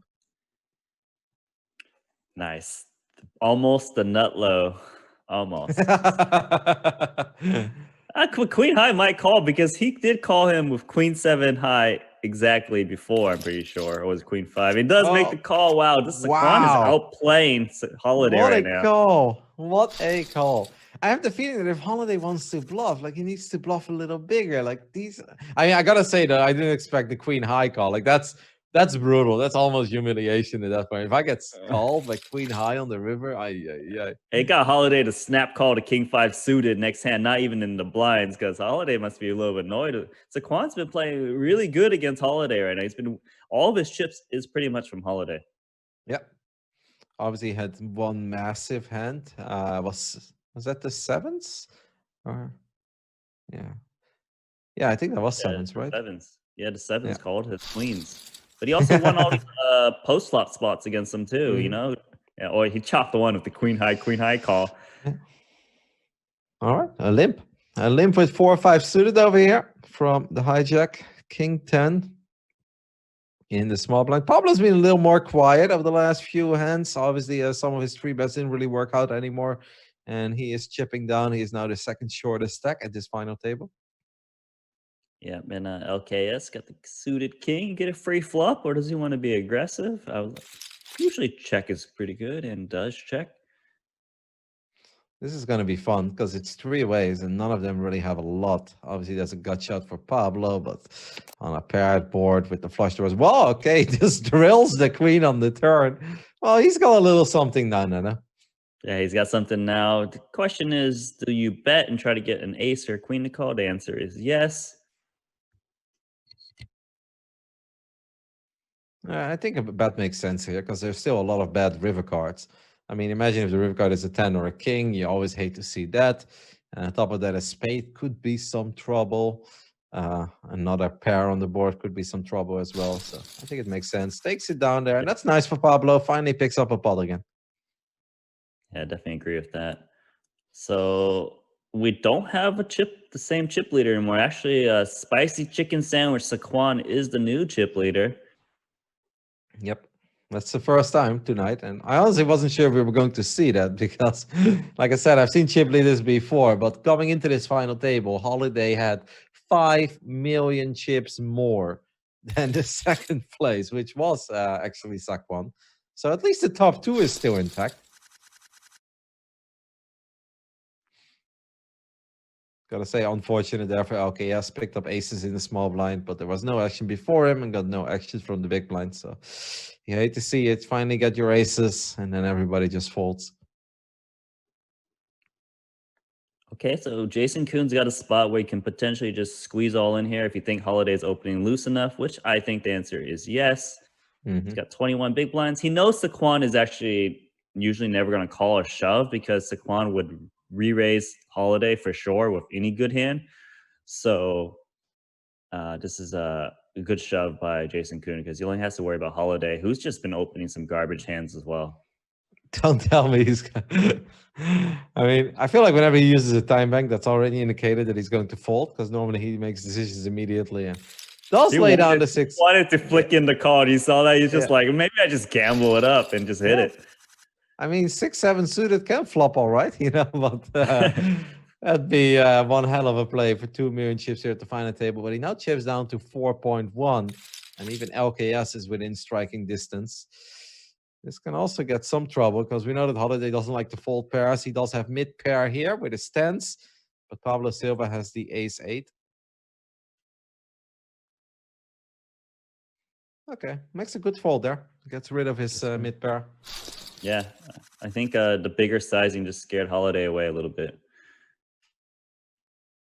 I don't think Holiday is going to get scared this hand with his ace-jack suited. Go ahead. I feel like Chris right now, he's just thinking, look, I'm just going to try and get some of these Holiday chips before he's potentially gone. And because if there's someone who's kind of splashing some chips around, you don't really have incentive to fight other regs as much right now because all in.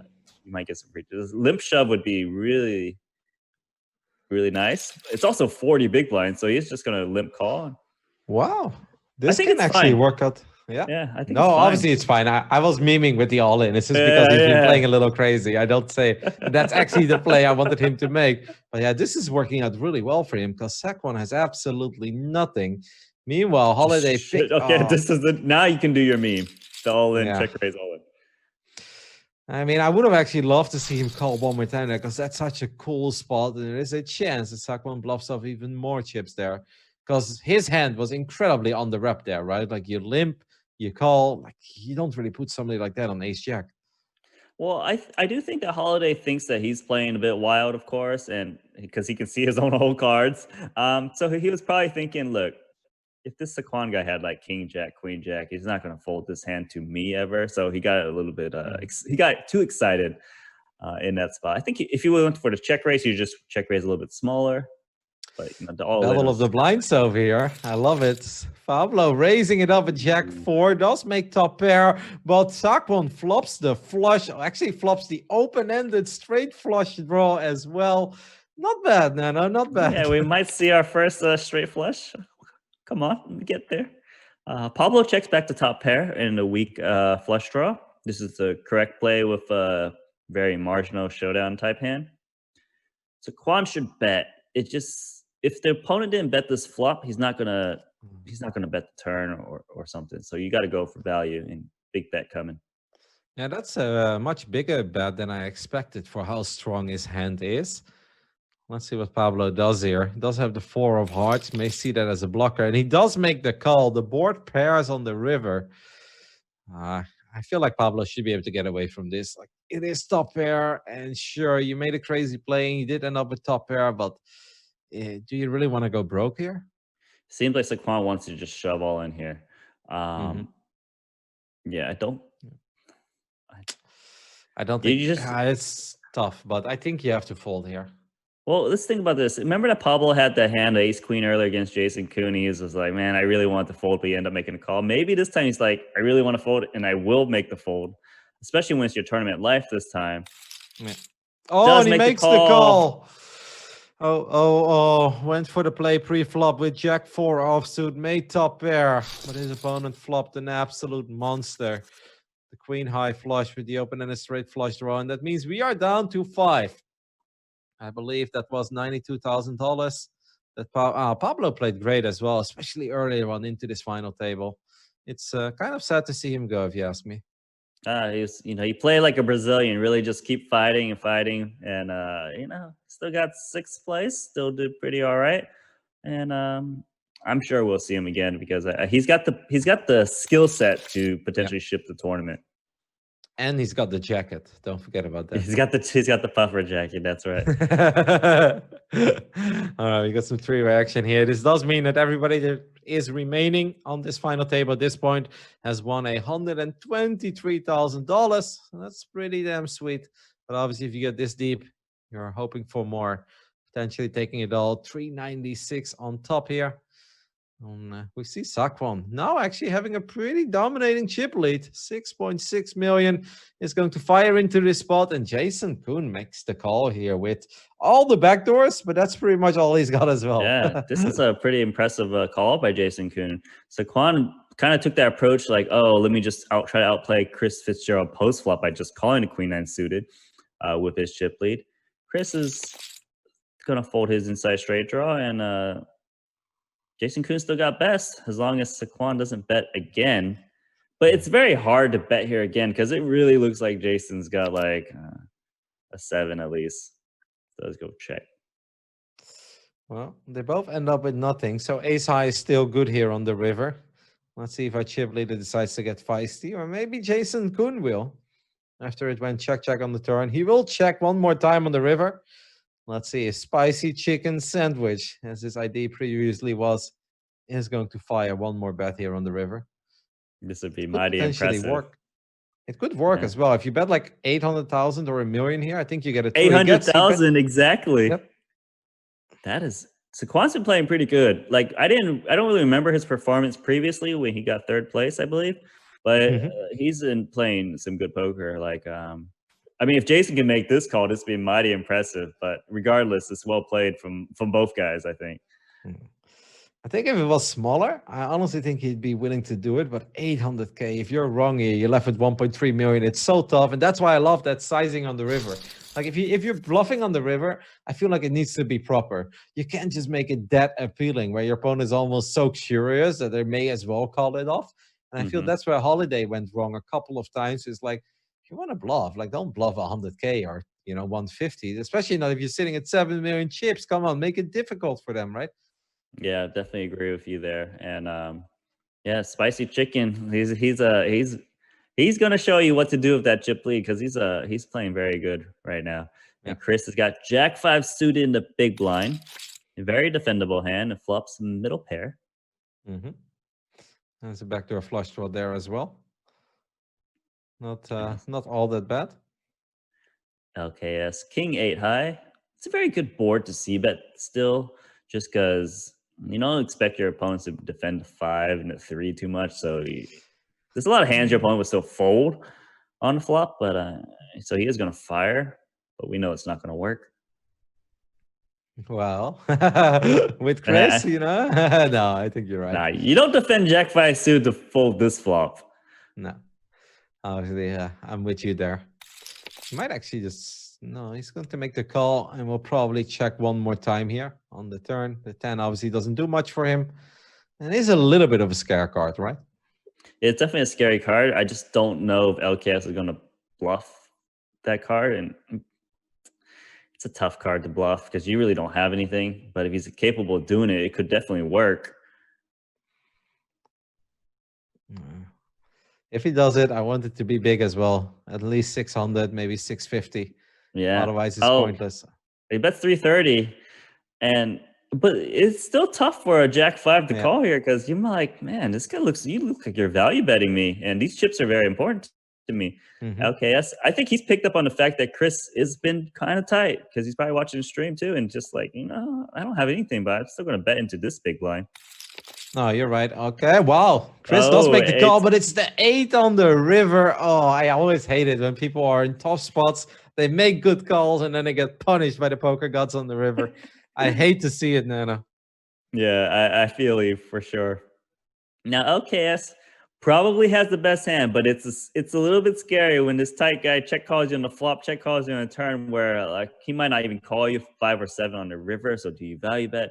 It would be pretty impressive if LKS does decide to call. Chris is trying to pretend he's got a big hand. He's taking his time. Wow, what? Whoa. Wow, that came out of nowhere. This is uncharacteristic. I think he's just like, I'm done. These guys keep saying I'm tight. I'm going to show you the big bluffs I got. It could work. It could definitely work. Oh wow! What a call! What a call amazing. by LKS. Sick. That is honestly sick. The hand claps around, hand claps, emojis. Jesus! Wow, I'm speechless. That is an absolutely insane call. I have the feeling that he was almost, I don't know, correct me if I'm wrong, but I have the feeling that Chris was almost wrapping like a 6-4 suited there with flopped the straight, or, flopped at least 2 pairs, something big, something really big. Because obviously he was in the big blind. I can't believe it. I can't believe LKS made that call there for 1.6 million chips. Yeah, that was kind of a blow up in my opinion a little bit, because if you had a big hand, you wouldn't actually just open jam there, because you would let your opponent continue bluffing at you, or if LKS actually had a big hand, he's still going to bet anyways. It doesn't really make sense for you to just randomly jam, especially when the backdoor flush draw misses, because then your opponent can just put you on the backdoor flush draw. Maybe Fitzgerald was just like, I'm done having everyone think I'm a big nit. I know I'm capable of making big plays. I felt like he was trying to he was ready to make a big play because he had built that tight image. Because we saw him 3-bet that King X offsuit earlier, and he did it, and he's now out because he bluffed the wrong guy. We'll walk away with $123,000, so that's obviously still a good payday, but that was an absolutely crazy ending of his journey at the final table. It now means we're down to 4. Top 4 gets paid $165,000, as we've had a rather funny hand going on over here, but the 8 is no good. Jason Kuhn will pick up 2 million chips actually with his ace deuce here. Not all that bad. Those are some much needed chips as well, because now he's back at 3.2, and then you can start doing some serious damage. If you lose that, you're 1.2. Well, then you're in all-in territory all the time. Yeah. Oh yeah, we're down to 4. We're down to 4. LKS ace jack. Okay, Saquon chicken sandwich here. Going to 3-bet the king jack. Can he get LKS to fold the ace? LKS hasn't been really giving up this hand, but this is like 3-bet, and he hasn't only put in the big blind so far. It'd be pretty impressive if he 4-bets here. Yeah, this is rough as well, because what do you do if you call and then Crazy Holiday shoves all in? Well, so he will make the 4-bet, and we'll probably get it through. LKS has been playing really good, man. Yeah, I mean, I don't think LKS is playing like a professional by all means, but for someone who doesn't seem like he's playing professionally, he's choosing his spots really well. His timing is really good. Like the King 8 call was really big there. He hasn't been giving up any spots, right? Like he raised, called off ace 10 against Jason Kuhn and chopped it up. He didn't let this ace jack go. Like he's playing like someone who can definitely ship this tournament right now. And I like that, especially for someone who's just kind of like doing a little bit like crazy actions a bit post flop, some here and there. Makes the limp here with the A7 suited. That's kind of interesting as well, because Jason Kuhn absolutely capable of raising almost anything. And now I wouldn't be surprised if LKS just shoves, because it's small blind against big blind. He is the second biggest stack. Jason Kuhn, one of the shortest stacks. And A7 may not be great, but blind against blind here, especially when you go up against Jason, who's definitely capable of raising you with nothing. I love it. Another 4-bet gets it through. He's playing great. Nana, before the next hand start, I feel like you've been a little harder on LKS just because he's repping the slot machine. And I feel like the slot machine. Yeah, you're judging him on his avatar, and I don't think that's right. Maybe I am a little bit. I did call him a slot machine earlier in the pre-show, and he's playing. He is playing a little wild in some spots, and he played wild. He's been playing wild correctly though, right? Like he's made every correct play. Despite some of these courageous plays, like the King 8, but turn small, got there, and still hero call. That board was really nasty though for the King 8 when he hero called and busted Fitzgerald there. You got the value bet here with the 9, gets called by the deuce 7. How does he win 1.7 million chips with just I don't know. Well, against 7 deuce offsuit as well. Let's like emphasize that part too. All right, Jason Kuhn, our shortest stack here at the table with roughly 23 big blinds, is going to open with ace-10 suited. Spicy chicken sandwich will make the call with the 8-5 and actually makes middling pair here. Yeah, it looks like Jason just ace-10 high. Gonna go for showdown, but 2-pair. Saquon's been betting big in these spots when their opponent has checked back the flop and shown weakness, so it wouldn't surprise me he goes big here as well. Jason now drawing that. There are no good river cards for him.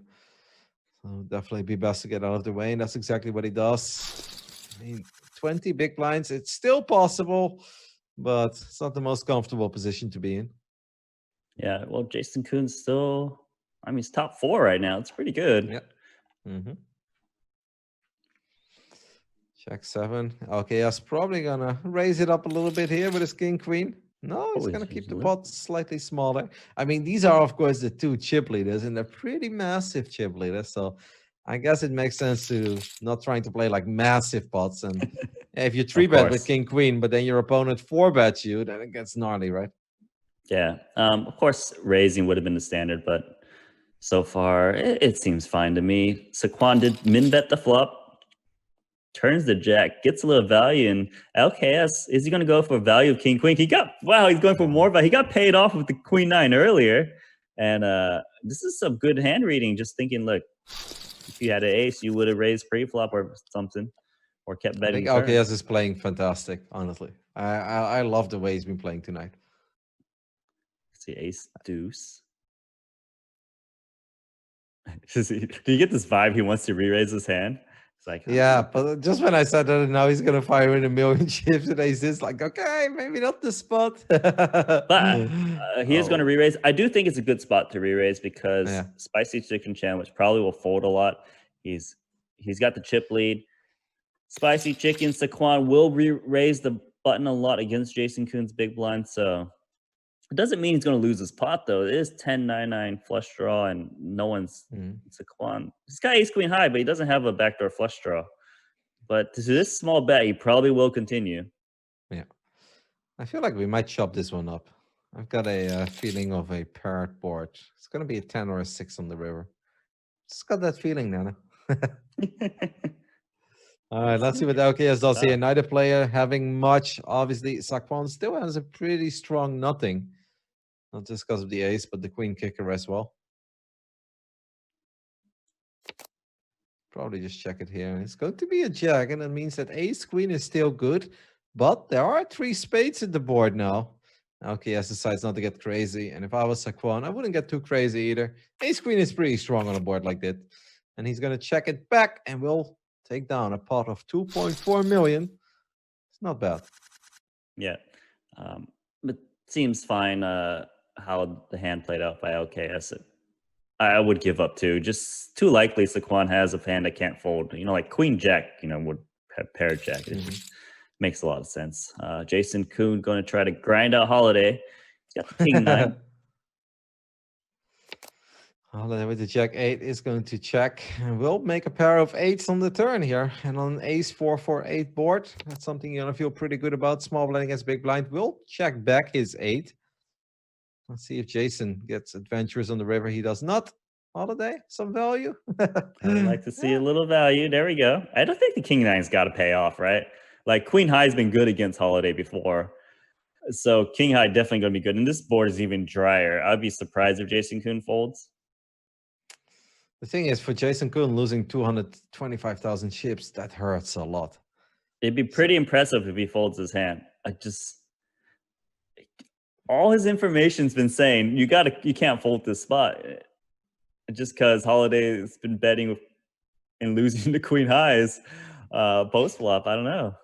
But he's thinking about it, and this would be a very impressive fold given the action.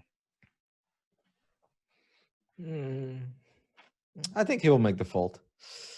Like, yes, there is a chance you're right, but I think the risk against reward here with the chip stack that he has isn't really worth it. Jason makes the correct laydown there with King 9. Oh, this could be trouble. This could be a lot of trouble, Nano. Yeah. Well, we know Jason's going to reshove this hand. It's just too good of a hand. He's the shortest stack, but Saquon, yeah, this is all trouble. One queen is dead. Keep that in mind. Hmm. Yeah, I mean, ace queen is the weird thing here for Saquon is obviously there is LKS in the pot who did open up as well. So I think you're a little hesitant here to just shove because what if you get snap called for 7 million chips and you're like, oh my god, what just happened? Yeah, so you're probably going to do the min re-raise just in Yeah. case LKS does pop it in. Does go in. Well, Jack, one of the queens is out though, so a single Jack could be enough. No help for Jason Kuhn yet. No help on the turn. It's going to be a Jack and a Jack only. And that's not it. And that means that we are down to 3. Your pick, busted very Goodbye. early, uses the goodbye emoji. What a hero. That shows as well some great sportsmanship there. Well, top 4 finish for Jason Kuhn, obviously pretty strong. And we're down to 3 now. No? Yeah, it's pretty good. He played pretty solid, and when you get top 4, you're always feeling pretty good. He didn't come to the final table with the most chips at all, I believe. He came in in 6th place, 26 big blinds. So it's actually a pretty reasonable performance for sure. Yep, going from 6th to 4th, and basically he's making a lot of good plays. He's been very fun to watch, and I feel now it's going to get a little crazy. LKS has been crazy but good. Holiday has just been wild and all over the place. And then Spicy Chicken Sandwich with Saquon. Yeah, I mean, he's been running good and playing pretty good as well. So I kind of feel that the 2 big stacks are looking at each other right now. It's like, shall we settle this heads up, right? That's definitely what they're thinking. I mean, Spicy Chicken definitely probably has the most experience based on the way he's been playing. Seems the best player right now. He's got the most chips. But LKS is playing all right. He hasn't been giving up any spots. And Holiday, of course, hey, Holiday's been losing a ton of chips. But the thing is, he came to the final table with so many chips. That's why he's still in the tournament, because he had those chips to lose. So this is still a top 3, no matter what, is still pretty good. Even coming in as the chip leader, it could be a lot worse, right? It definitely can. I mean, we've seen chip leaders go out in 7th, in 6th a couple of times. But in their defense, they were chip leaders with, like 800,000 chips more than the rest of the table, sometimes a million. This wasn't just a chip leader. This was a enormous stack, 7.7 million. Like most of the time when somebody has 7.7 million in heads up, we're like, well, he's probably going to take it. 6-8 is going to fire a big bet here, and I hope that Holiday gets rid of his 3s because this is not the board. Yep. So Holiday is down even more chips. He's not out yet, but I'd like to maybe see Holiday play a little bit more of a pre-flop game, because it seems like they're getting the best of him post-flop right now. Yeah. He's going to make the call here with 4 deuce offsuit. Does make a pair. A gut shot for Saquon. And an overcard. It's probably going to keep firing here. Whoa, the immediate shove with 4 deuce. And he takes it down. Ships a pot of 1 million chips. The thing is, I love it. GTO, you got to bet the 10-8 there. But the thing is, like, I was a little afraid that Holiday is going to deny your equity and just jam there with any pair. That I was like, oh, man, this is such a crappy spot here. Regardless, Saquon's got the ace queen. Holiday defended the 7-5 offsuit from the small blind. Interesting. Yeah, that's wild. That's a little loose, and we've got the big race here with the ace queen. Now I kind of wonder what LKS does. He might just be like, ace jack. We're 3-handed. The way he's been playing, he seems like he's gonna call or 4-bet, right? But fold would be the conservative play. He is gonna 4-bet the ace jack. And this is actually kind of nasty for a chicken sandwich here, right? Because you're like, I thought I was going to take it down, but you're actually making a play at me right now. And this is funny. This is where Holiday goes full Godzilla as well. It's like, let them fight, Like, just hope that if they both go all in, either one of them is done, or the other one is left with less chips than you have. Yeah, like you said, LKS has been playing pretty aggressive and pretty good in some spots, and this might take it down. Saquon might call pre-flop. I don't think Saquon will shove though. It is possible for LKS to pick up a hand in this spot. Wow, makes the fold. 6-6-6. LKS now retakes the chip lead. Obviously, they're awfully close to each other, but I think this has a lot to do with Holiday still being there as well, right? With 3 million chips. And I think Saquon's like, is it really worth it for me here to potentially lose 6 million chips and then suddenly be the shortest stack at the table? It's like, no, I can find a better spot. It's hard to fold ace queen there, but I can get behind it. Yeah, that's that just shows you power of LKS right now. Like he's actually 4-bet Saquon a couple times, right, with the ace jack, and it's worked every single time. And gonna take he this just one seems to down always as well. knows where he's at. He just value bet that 7 really easily. Yeah.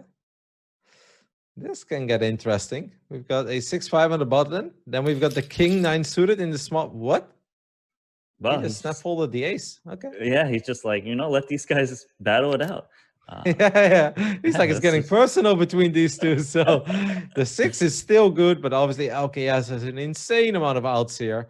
Every jack, every heart, every king, every 9, and even a 10. Yeah, big bet. Tough spot for the 6-5 because your opponent makes a straight. But I was going to say it's tough because you feel like you got to call because there's a lot of draws out there. And of course, if you're behind, you don't have any outs almost. Is so big. LKS, okay, what do you think? I think he's going to, go big because your opponent could easily have a queen and he can pay off. Yeah. Takes down another big pot. And for the first time tonight, we have somebody over 10 million chips, and that is LKS. I'm sticking with it. You're not giving him the props he deserves because of his slot machine avatar, and I'm going to remember no, this. He's playing. It is the slot machine that's getting me, but he's playing. He's playing aggressive, and he's playing like a champ right now. Well, Saquon does pair his king here on the turn, but a 10 would be one hell of a river for LKS. Yeah, I don't mind him betting here. He will get a lot of folds from better hands, like ace highs that would definitely check call his flop. Of course, the king 6 will not be folding here. Chicken sandwich to try to make his hand look weak. Just take your time and call. Try to make it look like you got a 9 you want to get moved off of, or like an ace high, and maybe your opponent fires one more. That's okay. LKS gives up on the hand immediately. Checks it back, and the king 6 will take it down. And that means that the two big stacks become a little more even again. 9.2 against 8.7 million. Shorter stack at the table. Ace 5 suited is going to shove, and we'll get it through. Yep. I think Holiday now is just looking for shove spots, and the other two guys are just kind of been playing a lot of pots, big pots actually, between each other, despite their chip stack situation. I feel like they're already treating it like a heads up. There is just one more player. It's like an innocent bystander. It's like, okay, we'll get him eventually. One of us is going to snap him off, and we're going to take those last 2 million chips. But at this point, we're playing heads up poker for the win. Yeah, for sure. LKS. Shove? And he's going to fold, and should be a shove from Joe. I was going to say, I expected a shove from Holiday, but he is going to try to. I thought he had Jack 10 suited, but Jack 10 offsuit. Okay. Sorry, I thought it was Jack 10 suited as well. Now he might shove, and he will. Well done. Yeah. Wow. I love it. That was actually well done. Yeah. Usually you see them actually have a hand, right? Like the ace X or the pocket pair. Well, Holiday. Don't ship it, Holiday. Oh, nice fold from Holiday because he could have lost a lot of chips. Yep. And now I feel like Saquon wants LKS to raise him, and that's exactly what happens. Wow, the 10's just call. Yeah. I am surprised by that. I think Saquon, of course, is a hand capable of getting a lot of chips in. He's, like you said, there's Holiday still in the tournament, and he's just thinking, look, this guy's got the chip lead. He's kind of been attacking me a lot. I don't want to accidentally fold the best hand again like he did with the ace queen. So that's why he's playing the 10s very slowly right now. Yep. The king on the river may be a little scary. But he should bet, though. He really should bet. Yeah. He represents a lot of draws. He can get a lot of worse hands to call. He can have like the spades, the 7Xs. The king's a scary card, so people expect you to bluff at it. So they might hero call you down a bit more. He does fire. LKS gets super crazy here with his ace high. That'd be something. Well, I don't think it's going to happen. I think he's just going to have to let this one go. And that means that now Saquon is our chip leader again, as he is over 9 million chips, and our Serbian LKS is now down. Oh, this could get interesting. Ace Queen is going to rip it in immediately against the Ace 4. That is 3 million chips more, and Saquon makes the correct laydown. Yeah. So LKS, according to his final table profile, this is definitely be his biggest win. He's got a 38K in earnings. Wow, how does this pot not get all in? Like LKS just limped. I know, this is so crazy. The ace queen limbs, the A7 suited limbs, and now 10-8 is ahead. Yeah, it's such a crazy hand because Holiday's kind of been shipping some weak hands, but getting very passive with the ace X's, which you expect them to be action. And there's the river queen. That's what you hate to see, right? The the guy getting there with the high card hand. Yeah, LKS will probably bet this. He, of course, has the ace of diamonds as well, so that's a nice card to have here. He's thinking, I think he's going to bet small, like 400K, because he wants to get called. 550, a little bigger. Yep, just about half the pot. And Saquon, the thing is, it's a tough spot because he's got the 10 of diamonds, which is like the perfect blocker to all the hands, right? Because the 10 of diamonds blocks those straights like 10 jack, and that's why he makes the call. He's got the flush blocker, but yeah, sometimes GTO you make GTO call, but you GT lose sometimes too, right? Oh, this could get fun. The raise with the ace king offsuit, but we got ace jack suited for Saquon, who just got rivered there by the queen, and this could spell more trouble for him. He is going to raise. King 7 suited is going to get out of the way. I think Holiday is going to ship it. This was the longest he thought for a long time, and the immediate call of ace jack suited as well. Nano, is this it? I'm seeing a Holiday win right now. 4.5% to stay in the tournament. It can be a club. It cannot be a club. It's a king, and that's obviously fine. Holiday is completely back here at the final table. Has now 7.5 million chips. And Saquon is probably wondering, how did this happen? How did I get here? Why do I have 3.7 million chips at this point? All right, so Holiday came to the final table with he came to the final table with 7.7 million chips. He's got almost 7.7 million chips again. Had that roller coaster. He's back. Yeah. Well, the run has been LKS is going to raise it up here with his A6. Man, LKS really has it out for Saquon, doesn't he? Yeah, he really just wants to destroy this guy now. And Saquon is getting he's losing to the LKS right now. And he just keeps losing pots to him. Saquon, he looks like he wants to defend a bit, but it's a weak hand. The thing is, the re-raise is very small, so he's a little bit enticed. Yeah, it's like 450 more for a pot that's now 1.8 million. Unfortunately, it's not the greatest flop for Jack 10. You do have two overs. You've got a backdoor straight draw, but it's not really what you're hoping for. LKS has bet this spot with the ace deuce before, very similar. He is going to bet and take it down. LKS is just really this high roller is crushing this chicken sandwich right now, like really destroying him. And it's unfortunate for Saquon because he has played some great poker. He even made that sick call with queen high earlier on the river. King 7 is going to tag along for the ride here and will make mid pair.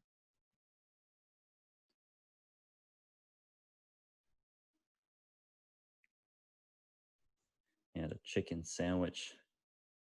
He's just thinking, man, I'm losing to these high rollers right now. He's going to check call the middle pair. Not got a straight draw for LKS.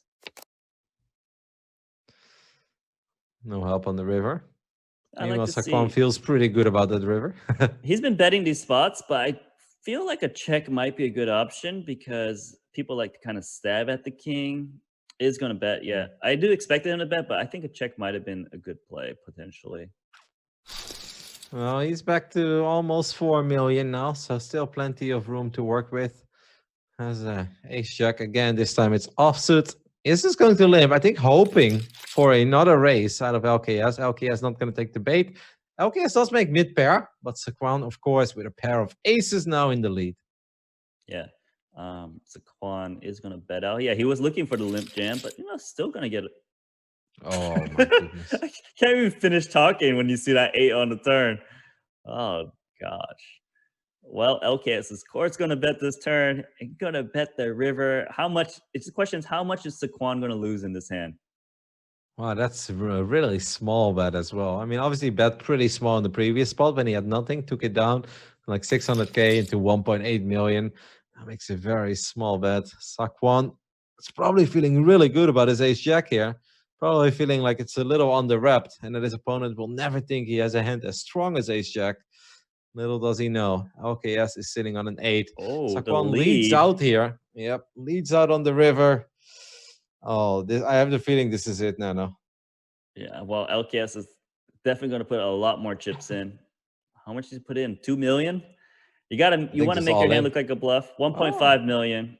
Can Saquon get away from the ace jack? Nope.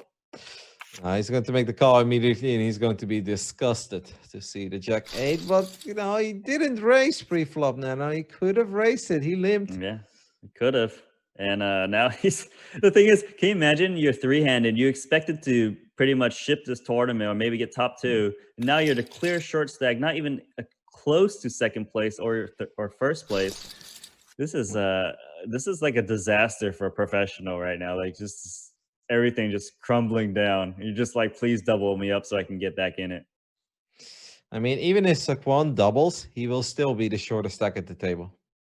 By far, and only with 20 big blinds. A 10-6 here.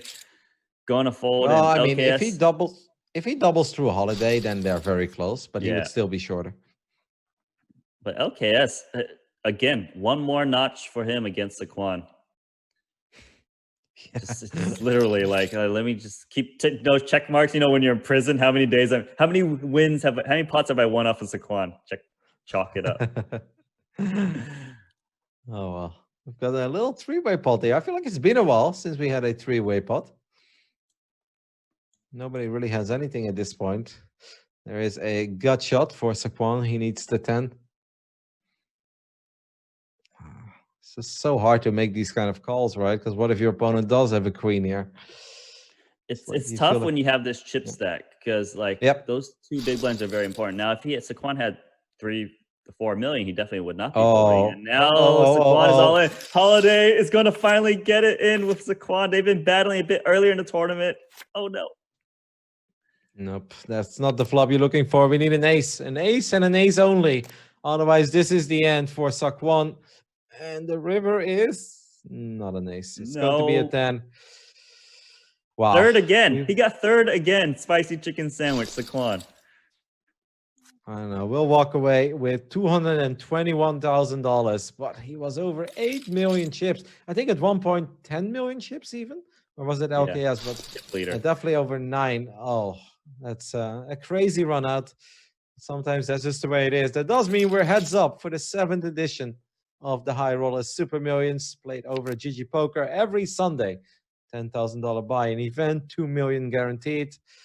Well, LKS got to feel pretty good about his chances to take this one down. Yeah, Spicy Chicken. Yeah, he got third previous final table. So he got 2 third places for about the same score. Now we got the 2 high rollers battling it out. Holiday checks back the flop, I believe. I don't remember the flop actually, but he min-raises the turn and gets called by 4th pair correctly. And another bet from Holiday. Can LKS call here with just a pair of 5s? This would be amazing given the action. Oh wow! Nope. We got a good heads up match here going. And he shows he shows the 10-9. You gotta love it. Turns its open-ended straight draw into a bluff. Ace-9 suited is gonna raise it up here. We've seen LKS be very aggressive pre-flop many times, but with the Jack-6, he's just gonna get out of the way.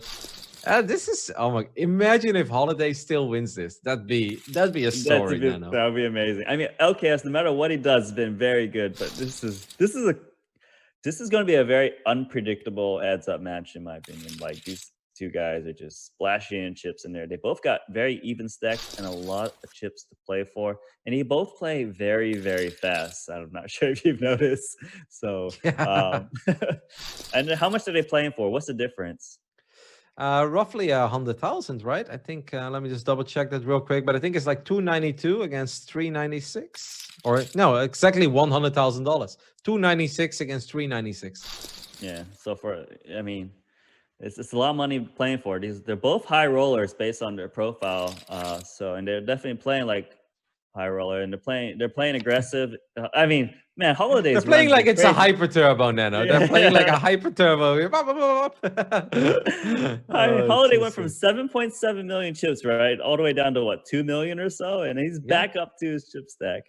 LKS been destroying. Spicy Chicken Sandwich actually played really good. He crushed everyone else, but lost all of his chips to LKS and gave the final bit of chips to Holiday. Because remember, Holiday lost a lot of chips to Spicy Chicken Sandwich, but in the end, it was Holiday who took out the Spicy Chicken Sandwich.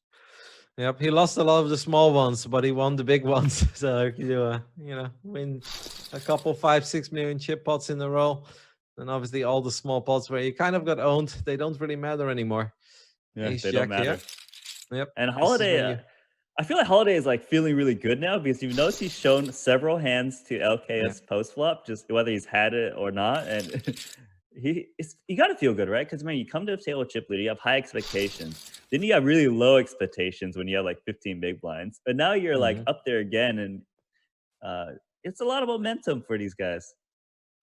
Yep, this is the most amount of chips he's had all night, so he's got to be feeling really good. I also have the feeling that even though both players are pretty deep, I feel like this is going to be one of these heads-up matches where they're going to ship it in for like no reason. It's going to be crazy. Some pot is going to spiral out of control.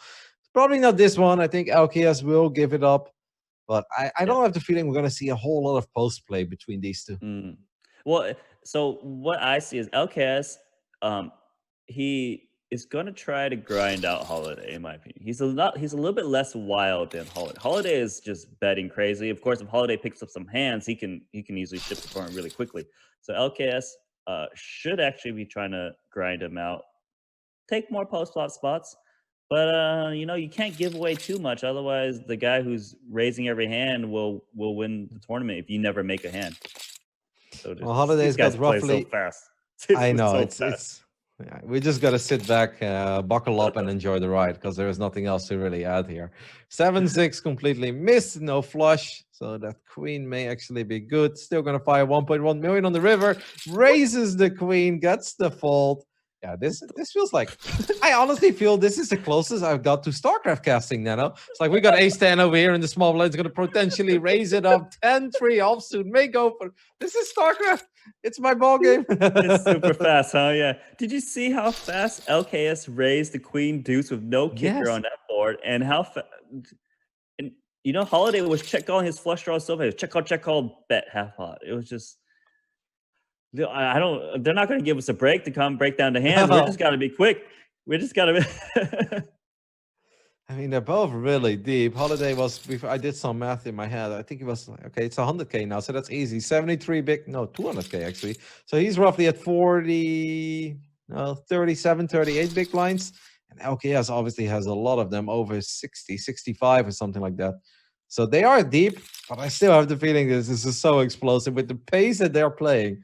This is hyper turbo at a final table of a $10,000 buy-in event. I've never seen this, Nano. This is insane. No, this is insane. So, yeah. Okay, this is the hand that's taking some time. We got a little breather. There's a bet.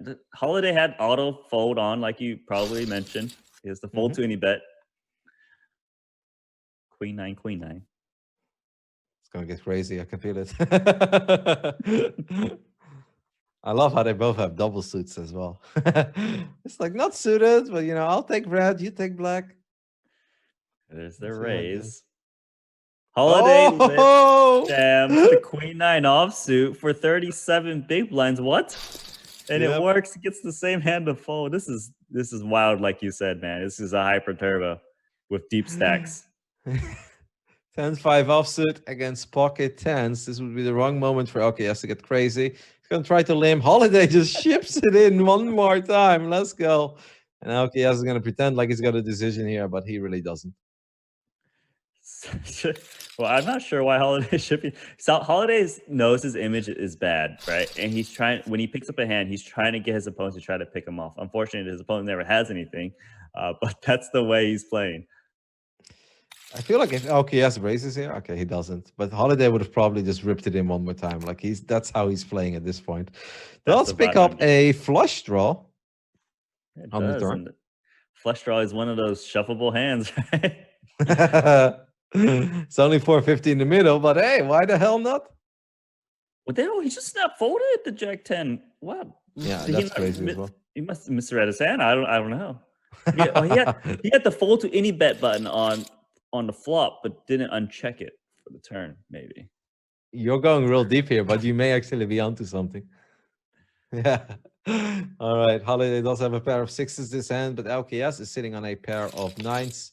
He's going to make a bet. Is there also a call any bet? Yeah, there is. I mean, I think he's using that at this point. Okay, so I definitely some payoff chips are happening. Both have full houses. One of the full houses is a little better than the other one. LKS got to feel pretty good about his hand here. He's just trying to figure out how much, and it's an over bet. I don't think Holiday is going to fold, right? I mean, he hasn't been playing like he would fold, but he has made some good folds occasionally. Doesn't make it this time. LKS, very good value bet there. Yeah, I mean, I don't mind that call, to be fair, right? Like, yeah, I don't mind it that either. Board. Yeah, it's just like you're gonna be good quite often. 6-4 suited with the big race, and that's gonna make LKS. Well, actually, just go. What? Oh my goodness, are you kidding me, Nano? No. 6-4 makes and it just strips, leads out. pocket tens. Yep. Pop. Let's just get it in, boys. That's what you guys do. All right, there is a king. I want to say that may slow down the action on the turn, but between these two, wow, I don't think anything check really back the trips. What's going on? This hand could have been all in. This hand could have been folded pre. There's so much. What all in? Can LKS call here of tens? He might think it's good. Yeah, I think he might think it's good, but then again, it is also you lose against every 4, every 9, every king. It's like, oh. And it's a 2.5x overbet. The thing is, Holiday's been overbet shoving a lot. He actually has had the good sometimes. I think he will make the fold here. Like, I don't think he'll love it, but I think he'll make the fold. I mean, I don't fault him if he made the call, just because of how wild his opponent's been playing. But the safer, slower approach would be to fold here. But then again, I'm also surprised he didn't re-raise the 10s pre-flop against Holiday. This is and he bet out the flop and didn't get it in on the I don't know. It makes the call. Holiday is back in business. He's back in the lead. Wow. What a this is actually, maybe when it comes to the names we've seen at these final tables, not the most memorable final table, but when it comes to the way that the players have played tonight, this is honestly the most memorable final table we've had so far at the Highroller Super Millions. Just insane. That's the only way I can describe it. We've been saying some crazy final. No, this is actually the craziest final table against two guys we don't know their name. Just two high rollers just battling it out for over 100K, and they're just playing every hand as crazy as you can see. And he shows them the 5-4. I love this guy. All right, I want these two back at the final table. 20 big wheel 20 because he's just crushing it and always cashing. And then I want FU Tim Riley back again. And then the rest guys, we can have a bunch of pros. Tim Riley look tight because these guys are crazy. I love this. All right, there is a pair of kings here on the side of LKS. Pot size bet. So yep. We'll at least take this one down, and that's going to mean that we're a little closer again in chips. He's at 9 million. I mean, if he doubles up, he still takes a massive lead. So nothing to truly worry about. King Jack suited is not going to get any action. It's going to make him a little sad. 6-5. No raise, just call. Ooh. A pair of 10s on the turn for Holiday is going to mean that he will take this one down as well. Shows him the 10. I will show the 3. And we are actually entering our second break of the evening. Nano, perfect timing, I'd say, because when we commentate normally, but this really feels like casting to me. When we commentate these two guys, I think we're going to need a couple of minutes to recover. We hope, of course, that everybody's enjoying the show. We're playing heads up. The winner will walk away with $396,000. The loser will walk away with $296,000. They're pretty even. I mean, 12 million against 8 million. Sure, there is a lead, but with the way that these guys have been playing, this lead means nothing. We're going to take a quick break. Of course, keep a close eye on the chat. There's a lot of things happening in chat at any given moment. If you don't follow this Twitch channel yet, what are you waiting for? A lot of crazy action like tonight will be coming your way in the upcoming months. GGPoker has a lot of awesome plans. I can't reveal them, but I know that you guys should be excited and should absolutely smash that follow button if you haven't done it yet. I'm going to take a quick break as well because these guys are making me feel like I'm casting StarCraft tonight, and I'm loving it. Stay tuned. We'll be right back.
Alrighty, we are back. 53 big blinds against, that doesn't sound right, because they are a little further away from each other than that, but It is around that ballpark. Both players are pretty deep, but I still think I don't think it's gonna last very long, Randy. If I have to put an over or under right now, I would put it at 8 minutes, and I would pick the under. I think you're definitely right about that.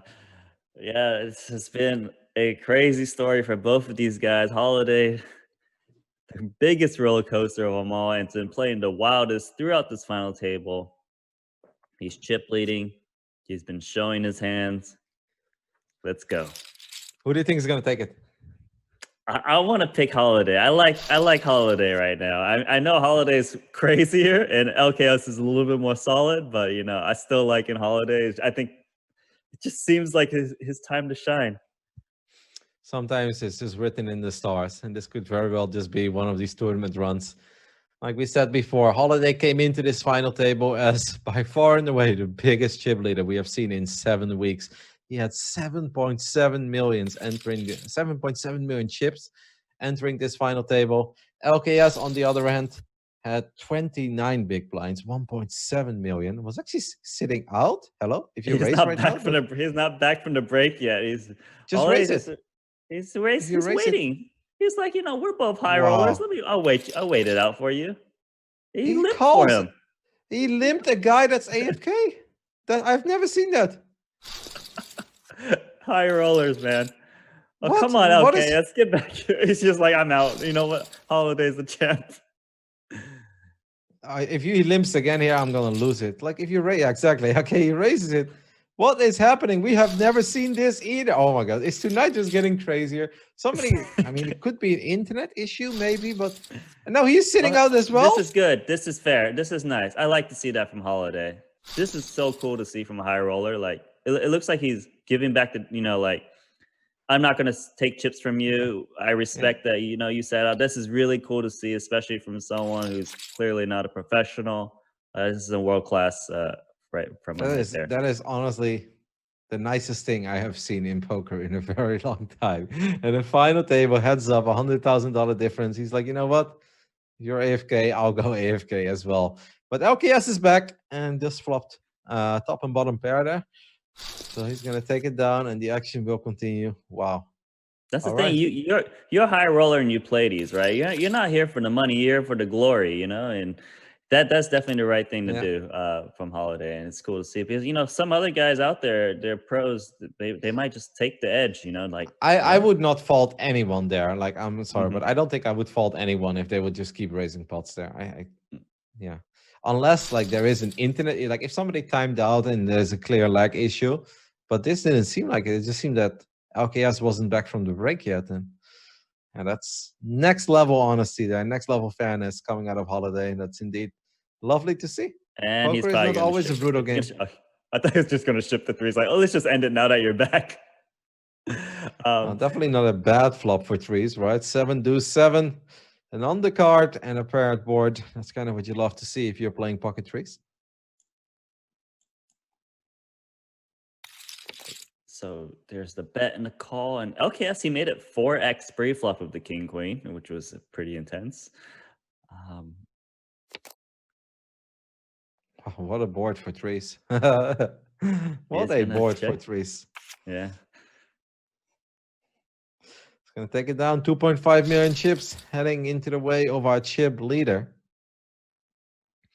who now has ace 8, and he's going to raise that one up as well. LKS with the jack 3 offsuit is going to fold, which makes sense. Shows the ace. I think we just found the nicest guy in poker tonight, Nano. How can you not love Holiday right now? Like, he plays crazy. He's got perfect ethics, and just. He's the one. I'm never gonna forget this final table. This is awesome. No, this has been truly wild. I wonder do you think a lot of the players that were eliminated earlier would watch the rest of the final table? Normally, no. So yeah, I don't think so. Unless, but they were really excited to see what happens. But usually not. Queen 9 suited is just going to limp here. Flop strips, not bad. Meanwhile, we've got a gut shot for LKS. Yeah, LKS should continue here. You know, he could easily make the best hand, usually. Maybe he's thinking about check raise. maybe a check fold. I'm not sure, but he is going to go for the check raise. Holiday should probably just call here, but I wouldn't be surprised if he's going to raise it up even more. Yeah. Is going to call, so Holiday now. It's a nice play. I'm liking it. Definitely the correct play in a heads-up scenario like this. LKS is going to slow down, and he will check. Holiday is probably going to try to keep some action going, and he's going to bet half pot. I think at this point, LKS will give up. Yeah, Holiday just like, I hope you have an 8. Don't want to make it too big because I don't want you to fold, but it doesn't have anything. You gonna show them this time? You don't show the trips, right? Should have showed the queen. He's like, nah, I'm too nice for that. Can't leave him wonder like that. Ace-10 is going to raise it up. 6-3 with the snap call. He's going to check it as he completely missed the flop. Ace-10 will take it down. So a couple chips heading to the Serbian's way. It's now back at almost 7 million. Definitely still very playable. If he doubles up once, he's going to be the chip leader. This has been just a crazy night of poker here over at GGPoker. Their Twitch channel. 8-7 suited, or actually, excuse me, 8-7 offsuit. It's been long. We've seen a lot of cards tonight. Sometimes the black card and the red card look the same, you know. No. This can get interesting. King 7 suited against Ace 9 suited. Wow, Holiday just snap checked the Ace 9 suited. I'm surprised he didn't even put a little min raise. Oh, King on the turn could spell trouble, but LKS is going to check it back, keep the pot small. And now he will definitely bet his king. Yep, and Holiday is going to raise it up.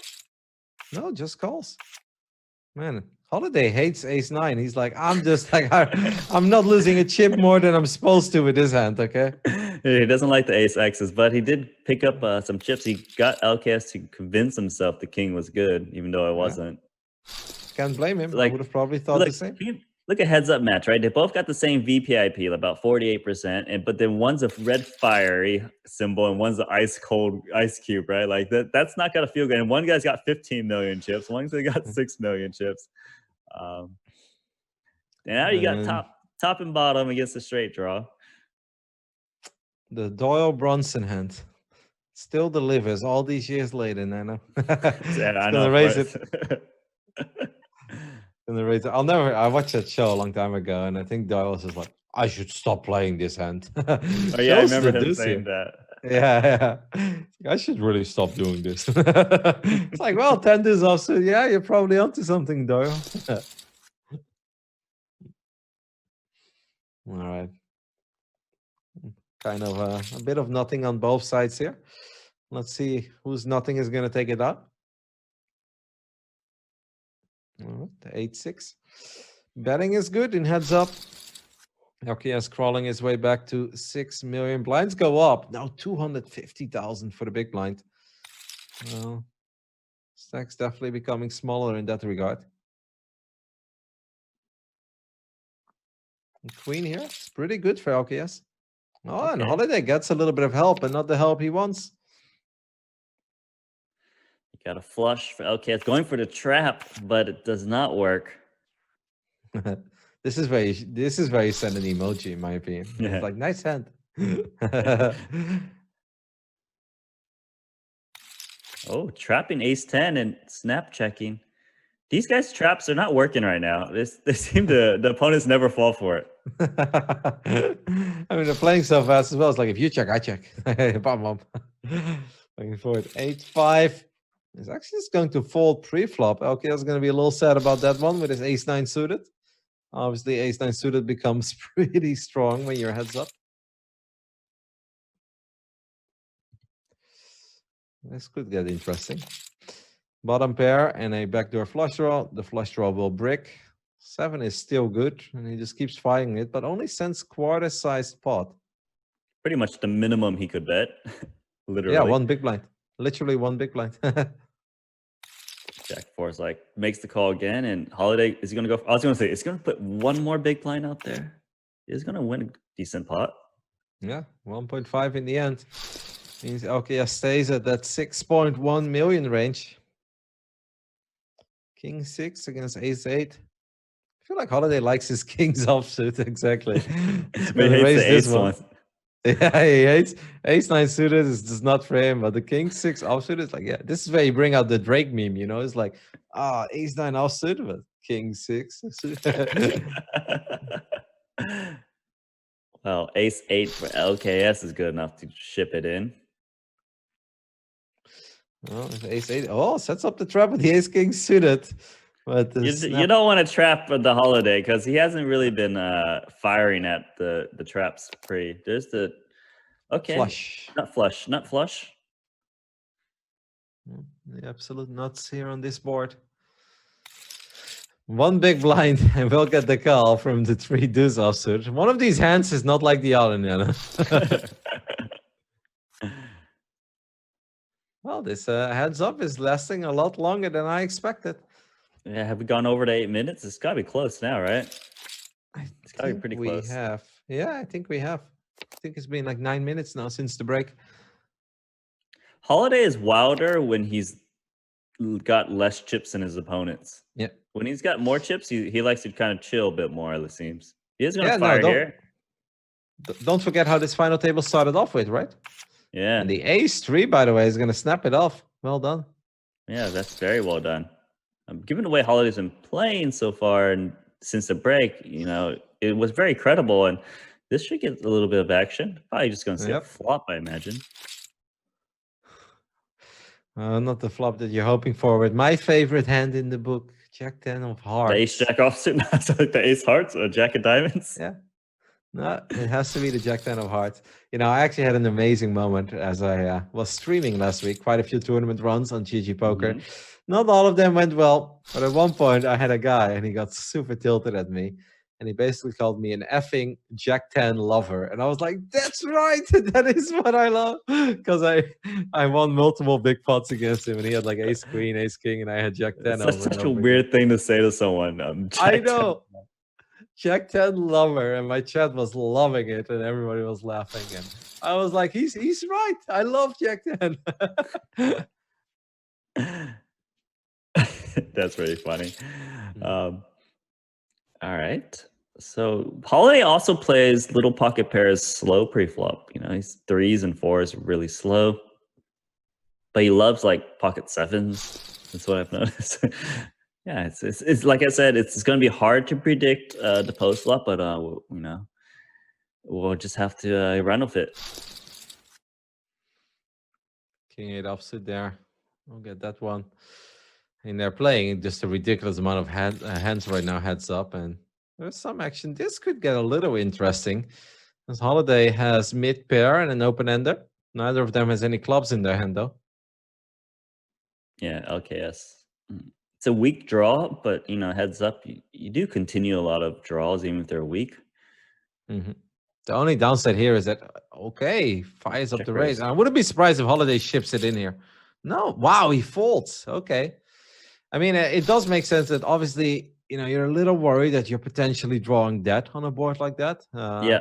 I don't fault Holiday for folding the hand because, yeah, he could be drawing dead. And plus his straight draw, it's not really that good. Because say he makes a straight with a 10, it's the bad end of the straight, right? So, actually, I really respect that fold a lot. Even though you might feel like, oh, I feel obligated to continue. But sometimes you got to predict the future streets and what cards. And there's really not that many good cards. Well, LKS is kind of grinding his way up because now he's suddenly all of a sudden back at 9.4 million, which is a lot more than the 6 million he was working with before. He's going to make the call here with 9-7 suited. Neither player really flops anything, but the ace on boards like this is often pretty good. Ace is still good. Just trying to get to showdown. He does successfully. So they're really close in chips, though. Yeah. I mean, this is kind of what we entered the break with, I think, like 12 million against 8 million and some change.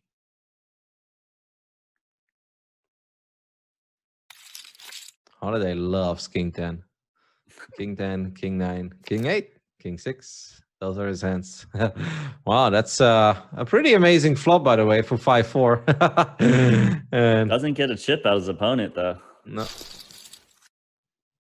It's always a bit unfortunate when you flop a straight heads up. Ace-4 against ace-deuce. This could get interesting. What? He folds ace-4 offsuit. He hates heads all up. ace X is not. It has to be ace jack plus. And then he'll play. That is so crazy. Ace-4 heads up, and he just folds it pre. And then shows the ace here. I don't know. What are we? I don't know. What can we even say? Well, let's just enjoy the show of everyone else. Yeah, I am definitely enjoying the show, but I'm also left speechless because there are some like really cool plays, some great decisions, and then there are just some. Oh, this can get interesting as well. Can this potentially be it? This is 2-pair versus the open in the straight draw. Yep. A turn of a 3 on the turn. He checks the flop. He checks the flop. Doesn't let his opponent put in more chips, and now Holiday is not going to want to put crazy action in. This could have been a big pot. What? Wow, this folds the open end there as well. They both just lost one. He just lost one big blind. This is amazing. As well, I even find it crazy to fold the open ended there because that's a rainbow board as well. So it's not even that you have to worry about a particular suit rolling off on the river. Like that to me is also a crazy fold. Yeah. Again, I'm going to mention this again. It is going to be very hard to predict my opponent, our players' moves today in this heads-up match. But again, like this one, I'm not sure. I didn't expect it. The lead from the 5-4 offsuit, calling from the big blind on this board. It's a wild match right now. It really is. 10-8 is going to open it up here. Jack 5 is going to tag along for the right. Neither player really flops a whole lot. I would say LKS is definitely getting the better of Holiday at this point, and is actually taking the chip lead now. Yeah, the problem is quite some time. Holiday changes gears when he gets to around the 7 million chip mark. Yeah. So you just got that's when Holiday really shines and is a really big crusher. Right now he's just kind of grinding downwards. But if I'm LKS, I'm definitely okay with keeping these spots small at this point because this is clearly working out for him in this heads-up match. Yeah. Yeah, the big mistake LKS actually made was that 10s hand, right? Where he lost like all the chips to the 6-4 suited. But, that's okay. You make mistakes when you play poker. It's just about, doing what's good. And right now, he's just grinding it out.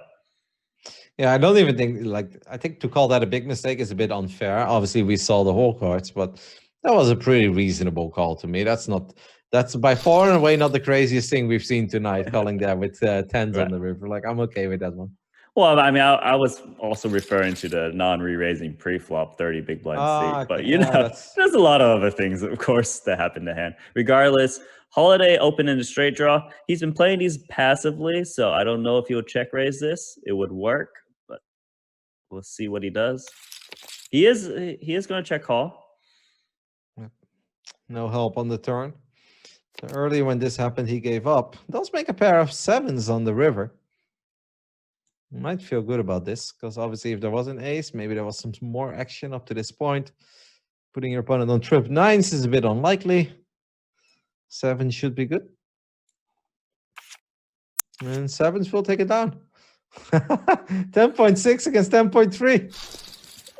Yeah, this is as close as it gets. And I don't know who's got the edge here. Yeah, I don't know. It's really anyone can win this heads-up match out of these two guys. Anyone. Well, I think LKS has a small edge because I think he's been doing better in the small pots. And since they're not getting too carried away at this point, I feel like that's kind of working out for him. I mean, getting from 6 million to 10 million without any massive pots or an all-in scenario, I think that kind of says it all. Jack or Queen Jack, oh my goodness, was definitely better pre-flop. And now Holiday sitting on trip 5s, checks twice. I'll probably fire a little bit. One big blind, 250. The 2 million comes out now, but 500 is pretty good. Queen Jack maybe thinks his hand is good. It does, and it's not good. It's always funny as well. You think you're making the hero call, your opponent is actually like sitting on a monster heads up. Well, this means that Holiday is now back in the chip lead. I am truly surprised that we haven't seen any like big pots, like any pots blowing up pre-flop, or even just all-in scenarios. Like, no, they've been keeping it very small. Yeah, they don't seem to re-raise very often. They seem to limp a lot. It's kind of weird because now that they're heads up, they only really just got to beat out one opponent and don't have to. Usually, you see people get more aggressive in heads up, whereas in three-handed, oh, maybe I can wait out the third guy. But it's really been quite the opposite here. Ace 8. He doesn't like him. I mean, yeah, he doesn't like it. He did a lot there too. He's just like, nah, Yeah. I have a bad feeling about this one. It's been awesome. I feel like he would definitely be the kind of guy to love Jack 10 suited like I do. Yeah, he loves Jack 10 suited. You don't even have to ask me. King 3 is going to take it down as well, which means we are honestly just pretty much dead even. There's one big blind different. Well, two. Okay, ace king. At this point, there is one big blind difference between both players, and that is honestly the closest heads up we've seen as well. There've been a lot of firsts tonight, Nana. Yeah, a lot of firsts for sure. Queen 8-8. Okay, we're gonna just check back to ace high. And now the 6-3 is min betting pure nothing. And the ace is going to make the call. The ace just kind of improves here. Two pair on the board. Ace kicker. I have the feeling that LKS will call off almost everything here. Even, I think he will call this off. I don't think you fold an ace here. Yep. I mean, he did just call him Queen Jack high and was wrong. So there's a chance he just that is true. himself. It's like, oh, I don't want to call him a high card again and lose. But normally you make a call here with ace high on a board like this. You feel pretty good about it. He does make the call again. Results of the past have no influence on next hands in the future. That's how it should be. That's what it's supposed to be, right? And now Holiday is down to the 8 million chips. Does he change gears now? He's the big ice cube. Meanwhile, LKS became an Inferno. All right, the Inferno is better than... Oh, and with ace rag as well. Uh-oh. This could get interesting. The 7 makes it an open-ended straight draw, but there is mid-pair. The straight gets there on the turn. This should pick up a call from LKS. It's a min re-raise pot. You don't expect someone to min re-raise they're holding a 7 in their hand, right? You expect them to have ace king, ace queen type hands, but clearly not the case. The 5 is often good here. And it's a raise. What will Holiday do here? Is he going to just call? Nope, he's going to shove, and I think that will make LKS fold because there's no reason. There's no reason to put in 7 million chips here. He just LKS had a good read. I mean, good read on him. Shows him the ace. That's kind of nasty because it kind of looks like ace king, ace queen, right? But LKS like think, oh, you can't have a 7 here, but he actually did have a 7 as opponent. So. Man, he's even like meta gaming the which card do I show? Because he showed like the right card for the longest time, and now he starts showing the wrong one. For sure. They're just so unpredictable. Crazy. Like Holiday, he mixes it up, right? He's the thinking player, a different kind of thinking player, but he's definitely a thinking player. You can tell because he's like, I just know what they think I'm crazy. I'm gonna make these moves at the right time, and et cetera, et cetera. Blinds go up one more time. 300,000 big blind at this point means that these spots will only get bigger and bigger. Queen Jack is good. 9 deuce suited. Might make a crazy call. I mean, the funny thing is, if he calls it, it's a massive pot. Immediately flops the flush. What a flop, Nano. Yeah, it just flops it. His opponent checks to him. Usually you'll bet here. It kind of sucks because you don't want to let a free card roll off, right? But then like, wow. Yeah, no action. No action at all. This would have been a lot better for... Okay, two real hands for once, right? Finally, 2 people get some real hands. And the blinds just went up. Don't forget about that. That's right. LKS, is he going to make one of his 3 bets that he's been kind of making all night long? No, just calls this time. Yeah. I mean, he didn't 3-bet the 10, so I'm not surprised he didn't 3-bet the king 10 offsuit. Like they haven't re-raised each other at all. What all in 3-bet shove from ace jack? There's 1.2 in the middle. He just bet 9 million chips, Roddy. He's like, the blinds went up, Nana. He's like, the blinds went up. I'm gonna take. Oh, flops a set of fours now as well. LKS doesn't have much though. Okay, he's trapping this one. I like this. I like that he's not just shipping quads. Quads. He checks again. Oh, no action. Quads against queen high. It's like, okay. That's amazing. Yeah. This is confusing.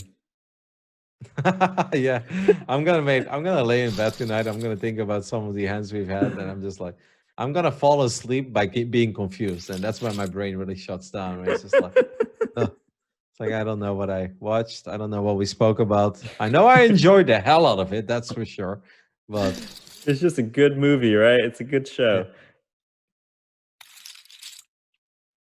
Yeah. 4-3 against 8-3. 8-3 will win a little pot. If you would have ever told me that heads up between these players was gonna last this long, I would be like, no way. Like they're gonna go crazy. LKS likes to bet pre-flop, and Holiday likes to ship it in. So I was like, that's not gonna last long. And here we are. Well, Holiday's playing passive when he gets those ace X's because he doesn't think they're good. So he's gonna limp. Queen 9 heads up is pretty good, so I don't mind the raise here.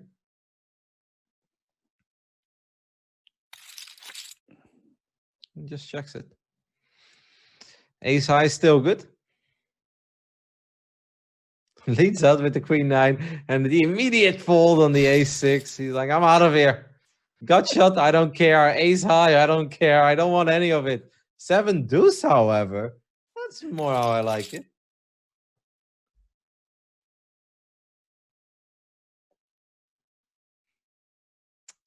LKS is going to bet his open and a straight draw, and we'll take it down immediately. You're feeling a little lost, aren't you, Nano?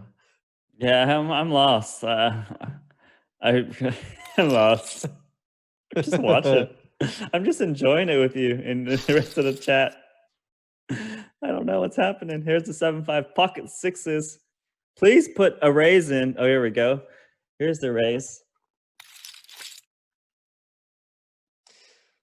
LKS will make the call, but doesn't really flop anything. Not a bad flop for sixes, of course. Only one overcard. That's often the best you can hope for. Snap calls there. Not afraid of the king. Love to see it. 8 rolls off on the turn. Yeah, don't really expect the 7-5 to continue betting. Let's check.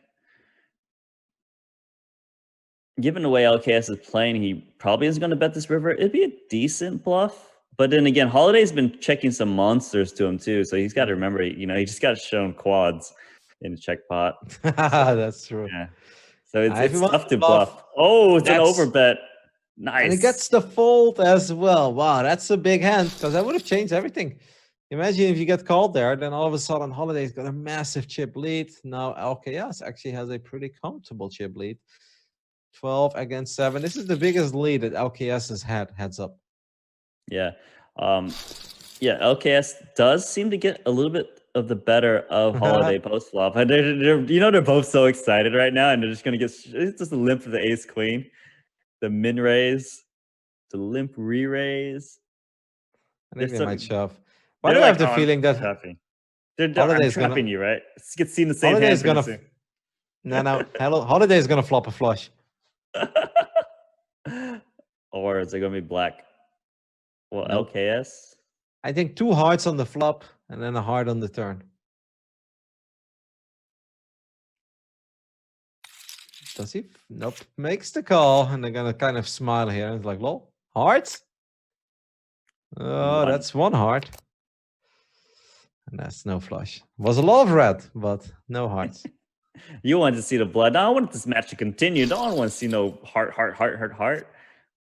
It would still continue, even if you would flop the flush. Yeah, you're right. You got it, Ratty. I mean, LKS is probably perfectly fine with how all of this is going. Don't forget, he grinded his way up from 6 million, and he's at 12 million now. So he basically doubled up without ever truly doubling up. It's just slowly but steady, and that feels even better than just shipping it in once and then getting there is awesome. But this really feels like, hey, this is going well for me. I'm just going to continue doing what I'm doing. What about this hand? Be able to ship this tournament. No, I was gonna say, Holiday normally might check limp shove this hand, but the thing, he just really doesn't like those ace rag offsuits, so he's gonna try to take it post. I think even if it was suited, he doesn't like it. We've seen it before with the ace 9. What is he going to do? He's going to fold the a6, so LKS will take another pot down. Did, of course, have the superior hand, but didn't really flop a whole lot. King Jack, that's Holiday's hand. That's a hand made for Holiday. Insta raise. Insta min raise.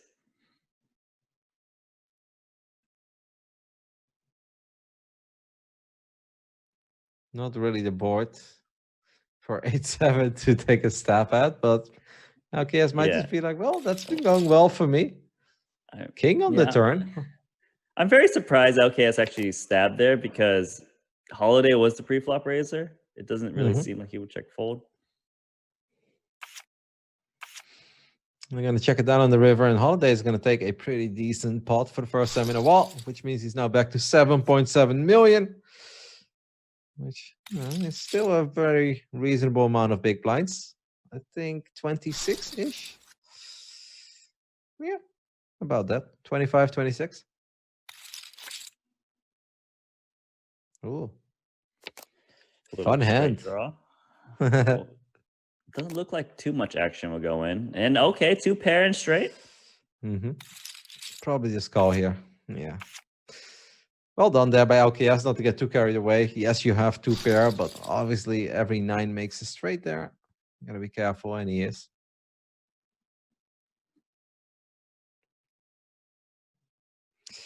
9-10 suited. Gonna raise it up here. 4-3 will tag along. Whoa, this could get fireworks, or this could get interesting. Flush draw against 2 pair. Yeah, this is definitely. Here, right? I think a lot of chips are going in because that's a big bet from Holiday, and we know there's no way he's folding a 10 high flush draw. I would raise. I like the raise. Jam call. Can Holiday get there? We need either running 9s or 10s or just a diamond. That is not a diamond and is of no help. If it's not a diamond on the river, it means we have a new champ at the Highroller Super Millions. It is a diamond. He peeling is so slow. He knows it's a diamond. He just... Yeah. But that could have been the 4 of diamonds, and that would have been the most brutal diamond ever. But it's not. So Holiday now takes the massive chip lead. He is a 4-1 chip leader with 16 million. It's just written in the stars, Nano. It's meant to be this way. It's meant to be for Holiday. LKS is probably in shock. He just left. That's why he's time breaking. Oh my gosh. 16 million to Holiday. Can Holiday close it out? It's only 13 more big blinds. Queen 9 is actually shoving material. A7 might call here. I would probably call this. You gotta call it. You gotta call. The only thing is that Holiday hasn't been doing a lot of this shoving. So I understand being a little hesitant, but I'm with you. You have to call. And he must make the call. What is this? 58 against 42? Oh, every queen 9 or 10? Queen 9 or 10? A queen 9 or a 10 and it's all over? That is a... No, I don't think so. This is a 5. Yeah, 5. So we're back. We're back to where we were. Oh my goodness. This final table is the gift that keeps on giving. So they were playing a bit passively, right? And then all of a sudden they just went nuts. And now we're back to where we were. Yeah, but now I feel like they're into the nuts zone. Like you kind of enter the nuts zone. Yeah. Once you get a little taste of it, you just can't. You want more. You're like, enough of these one big blind bets, so let's rip it in. And we gotta remember they're playing for over $100,000 in this heads-up match, and this has been just quite interesting and crazy. 296 for the runner-up and $396,000 for the winner today. And of course, the honors of being a Highroller Super Million champions. This is an ongoing tournament series on GGPoker. We're keeping track of all the results. Michael Adamo has set the bar incredibly high by winning 2 out of the first 6. I mean, who does that, Nano? That should be illegal. Yeah, pretty impressive. And we've had a lot of champions. We're going to have a new champion today. Holiday opening up the Queen 9.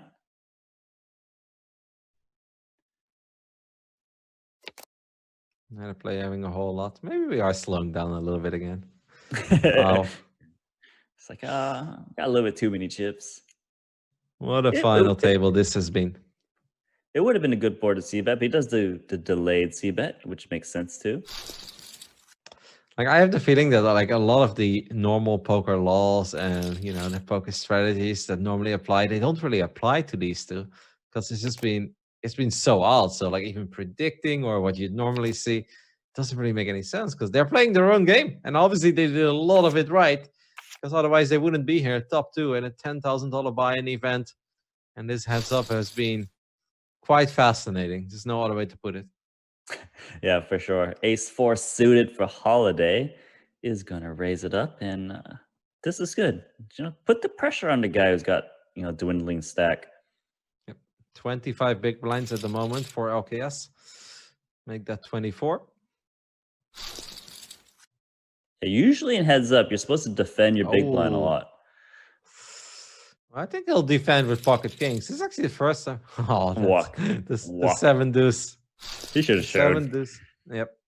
No show. Mm-hmm.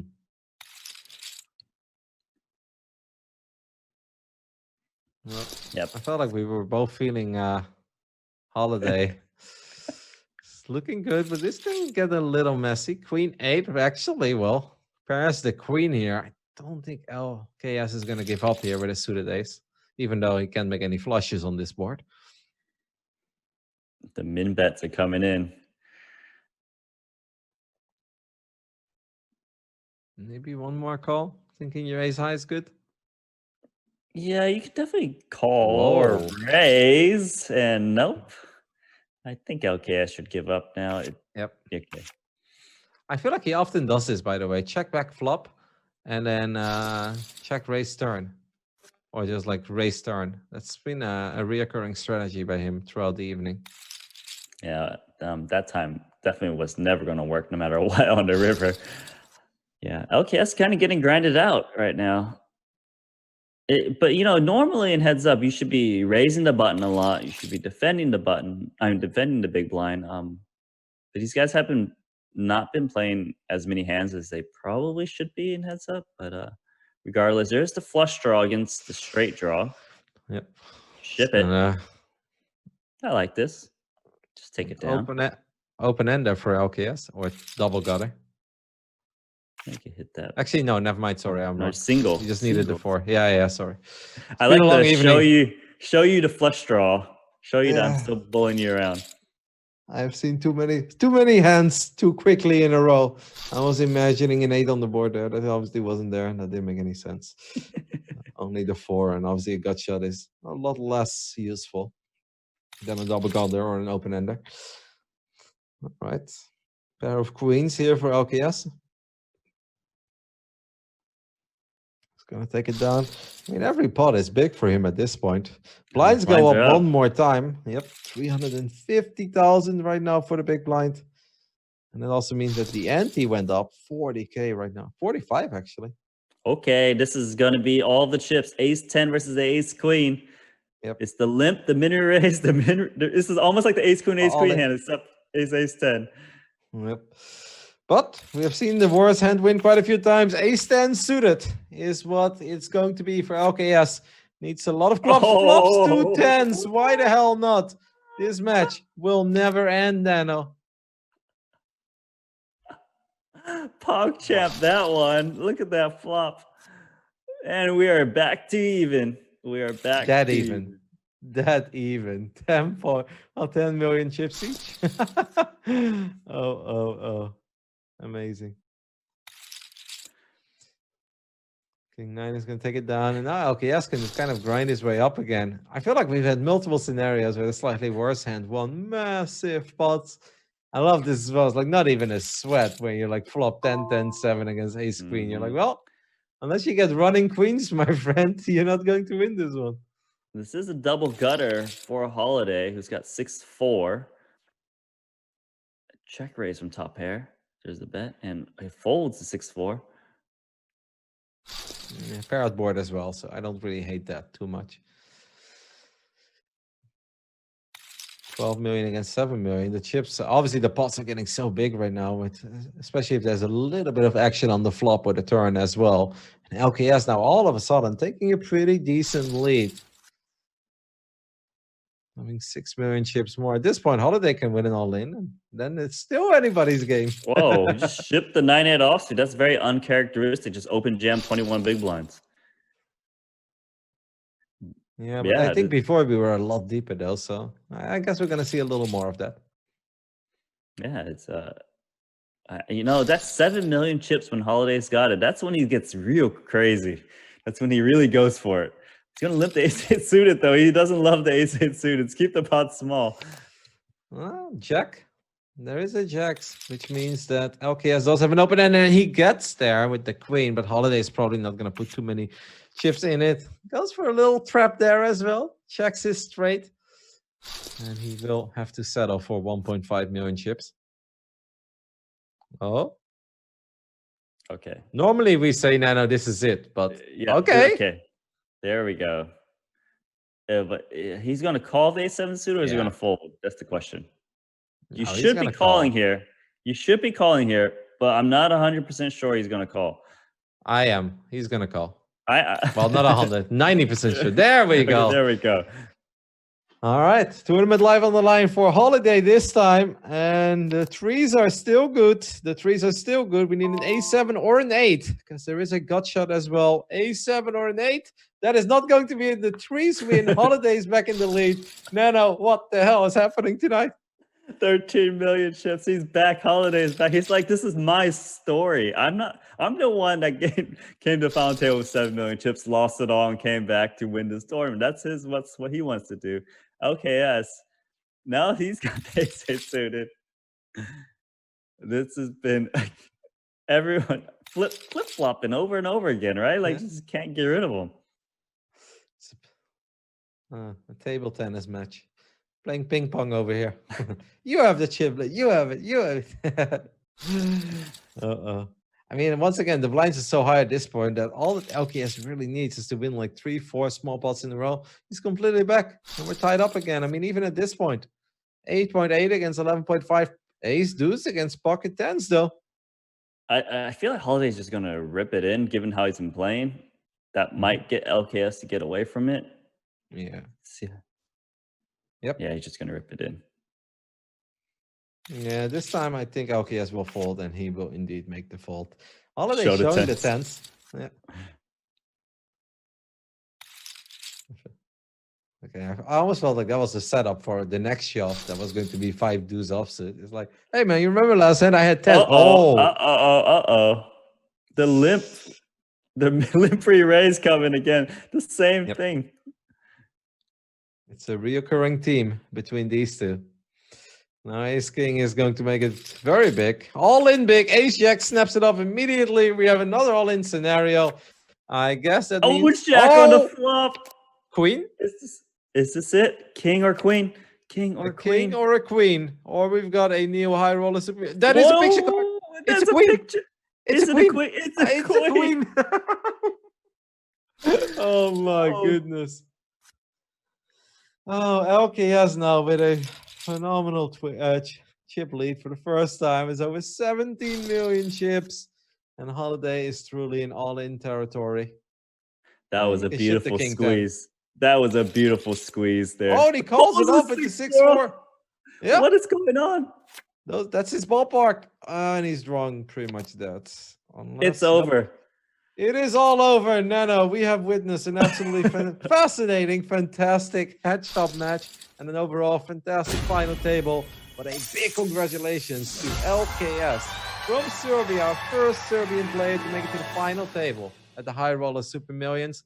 And he takes it down, $396,000. What a roller coaster, man. I want to ride this roller coaster again and again. That was such a crazy heads-up match. Oh, the crazy final table. Holiday came to this final table, 7.7 million chips. Lost it all, sprinkled it around everywhere to a lot of people. then got his revenge on the spicy chicken sandwich, right, to get back up there into the chip lead. These two guys played heads up for so long. LKS played really good. He also took the chips from spicy chicken sandwich, who got third place. And they just kept battling out. It was the craziest heads up match. You predicted it would end within 8 minutes. It lasted way longer than 8 minutes. But the thing is, they kept doubling each other up. They kept taking weird lines, and it was very unpredictable. It was a crazy match. Eventually, after all these limp re-raise shoves with these ace queens, ace king, it was ace jack versus ace king. The ace jack flops the jack. River squeezed the queen out to make the straight for the ace king, right? And then the next hand, he calls off his last 12 big blinds or so with 6-4 offsuit, just like, I'm done, I'm out. He's like, that's it, I don't want to lose another big blind. I mean, if it's 6-7 or 7-8, like, yeah, sometimes you get lucky. I don't know. You're always going to be behind, but you may as well. I love that you tried to summon it all up, because I couldn't have done it. I am normally pretty good with just recalling a couple of hands, but tonight was honestly such a roller coaster. I'm feeling dizzy just from all the excitement, all the action, all the crazy plays. Let's not forget, earlier into the tournament, right? We saw tens casually being thrown into the muck like it's 7-3 offsuit. Like, we've seen it kind of all tonight.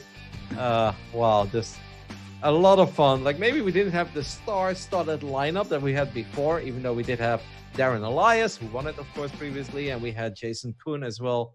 These guys delivered. They made it one hell of a show, and I loved can't it. even remember who else was at the final table now because of how crazy of action players these two high rollers was, right? LKS was the one to get it done. I mean, look, before the heads-up match, he actually was relentless. He would never give up a spot. He would always make these big call downs, these big bluffs, and he busted Fitzgerald, right, with the king 8, that big call down with the river during the pair of eights against that hand turned into a bluff of Jack 5. And LKS is a deserving champion, in my opinion. He played really well. Of course, this heads-up match was a little bit crazy, but that's okay. He got back in there. I think he actually did have an edge, though, in this heads-up match. Yes, he played some hands a little bit differently, but he was able to keep it cool and not go nuts like 6-4 offsuit, 10 big blinds. No, you're spot on. And don't forget that twice he was dominated 2-1 in chips, and he just kind of grinded his way up to 10 million. He doubled up without ever truly just shipping it all in. He's played it very careful. So I definitely think a deserving champ. Also, a big shout out to Holiday, who made this an absolutely amazing, fun final table and gave us some great action. I loved every bit of it. Nano, do you have any final words before I'll close it out? Bring them back next week, please. Bring them back. I would love to just echo that sentiment and say goodbye. But of course, I want to tell you guys that we will be back next Tuesday, 8 p.m. Central European Summer Time, which is 2 p.m. on the East Coast, 11 a.m. on the West Coast. And of course, the World Series of Poker are currently being played over at GGPoker. So if you've always been dreaming of a bracelet, but you couldn't make it to Las Vegas, make sure to head over to ggpoker.com. Sign up today. Use GGTV as your promo code, where you get a couple of cool tournament tickets as well. But yeah, online poker right now is insane. It's just popping off. I mean, we're all kind of at home, so then we may as well play some poker, right? I hope that you guys enjoyed it as much as we did. One more time, if you don't follow the Twitch channel yet, make sure to do that today. And hopefully see all of you guys next week, because I think after today, you guys should want more. Have a good night or good morning, wherever you may be. Bye-bye. Cheers.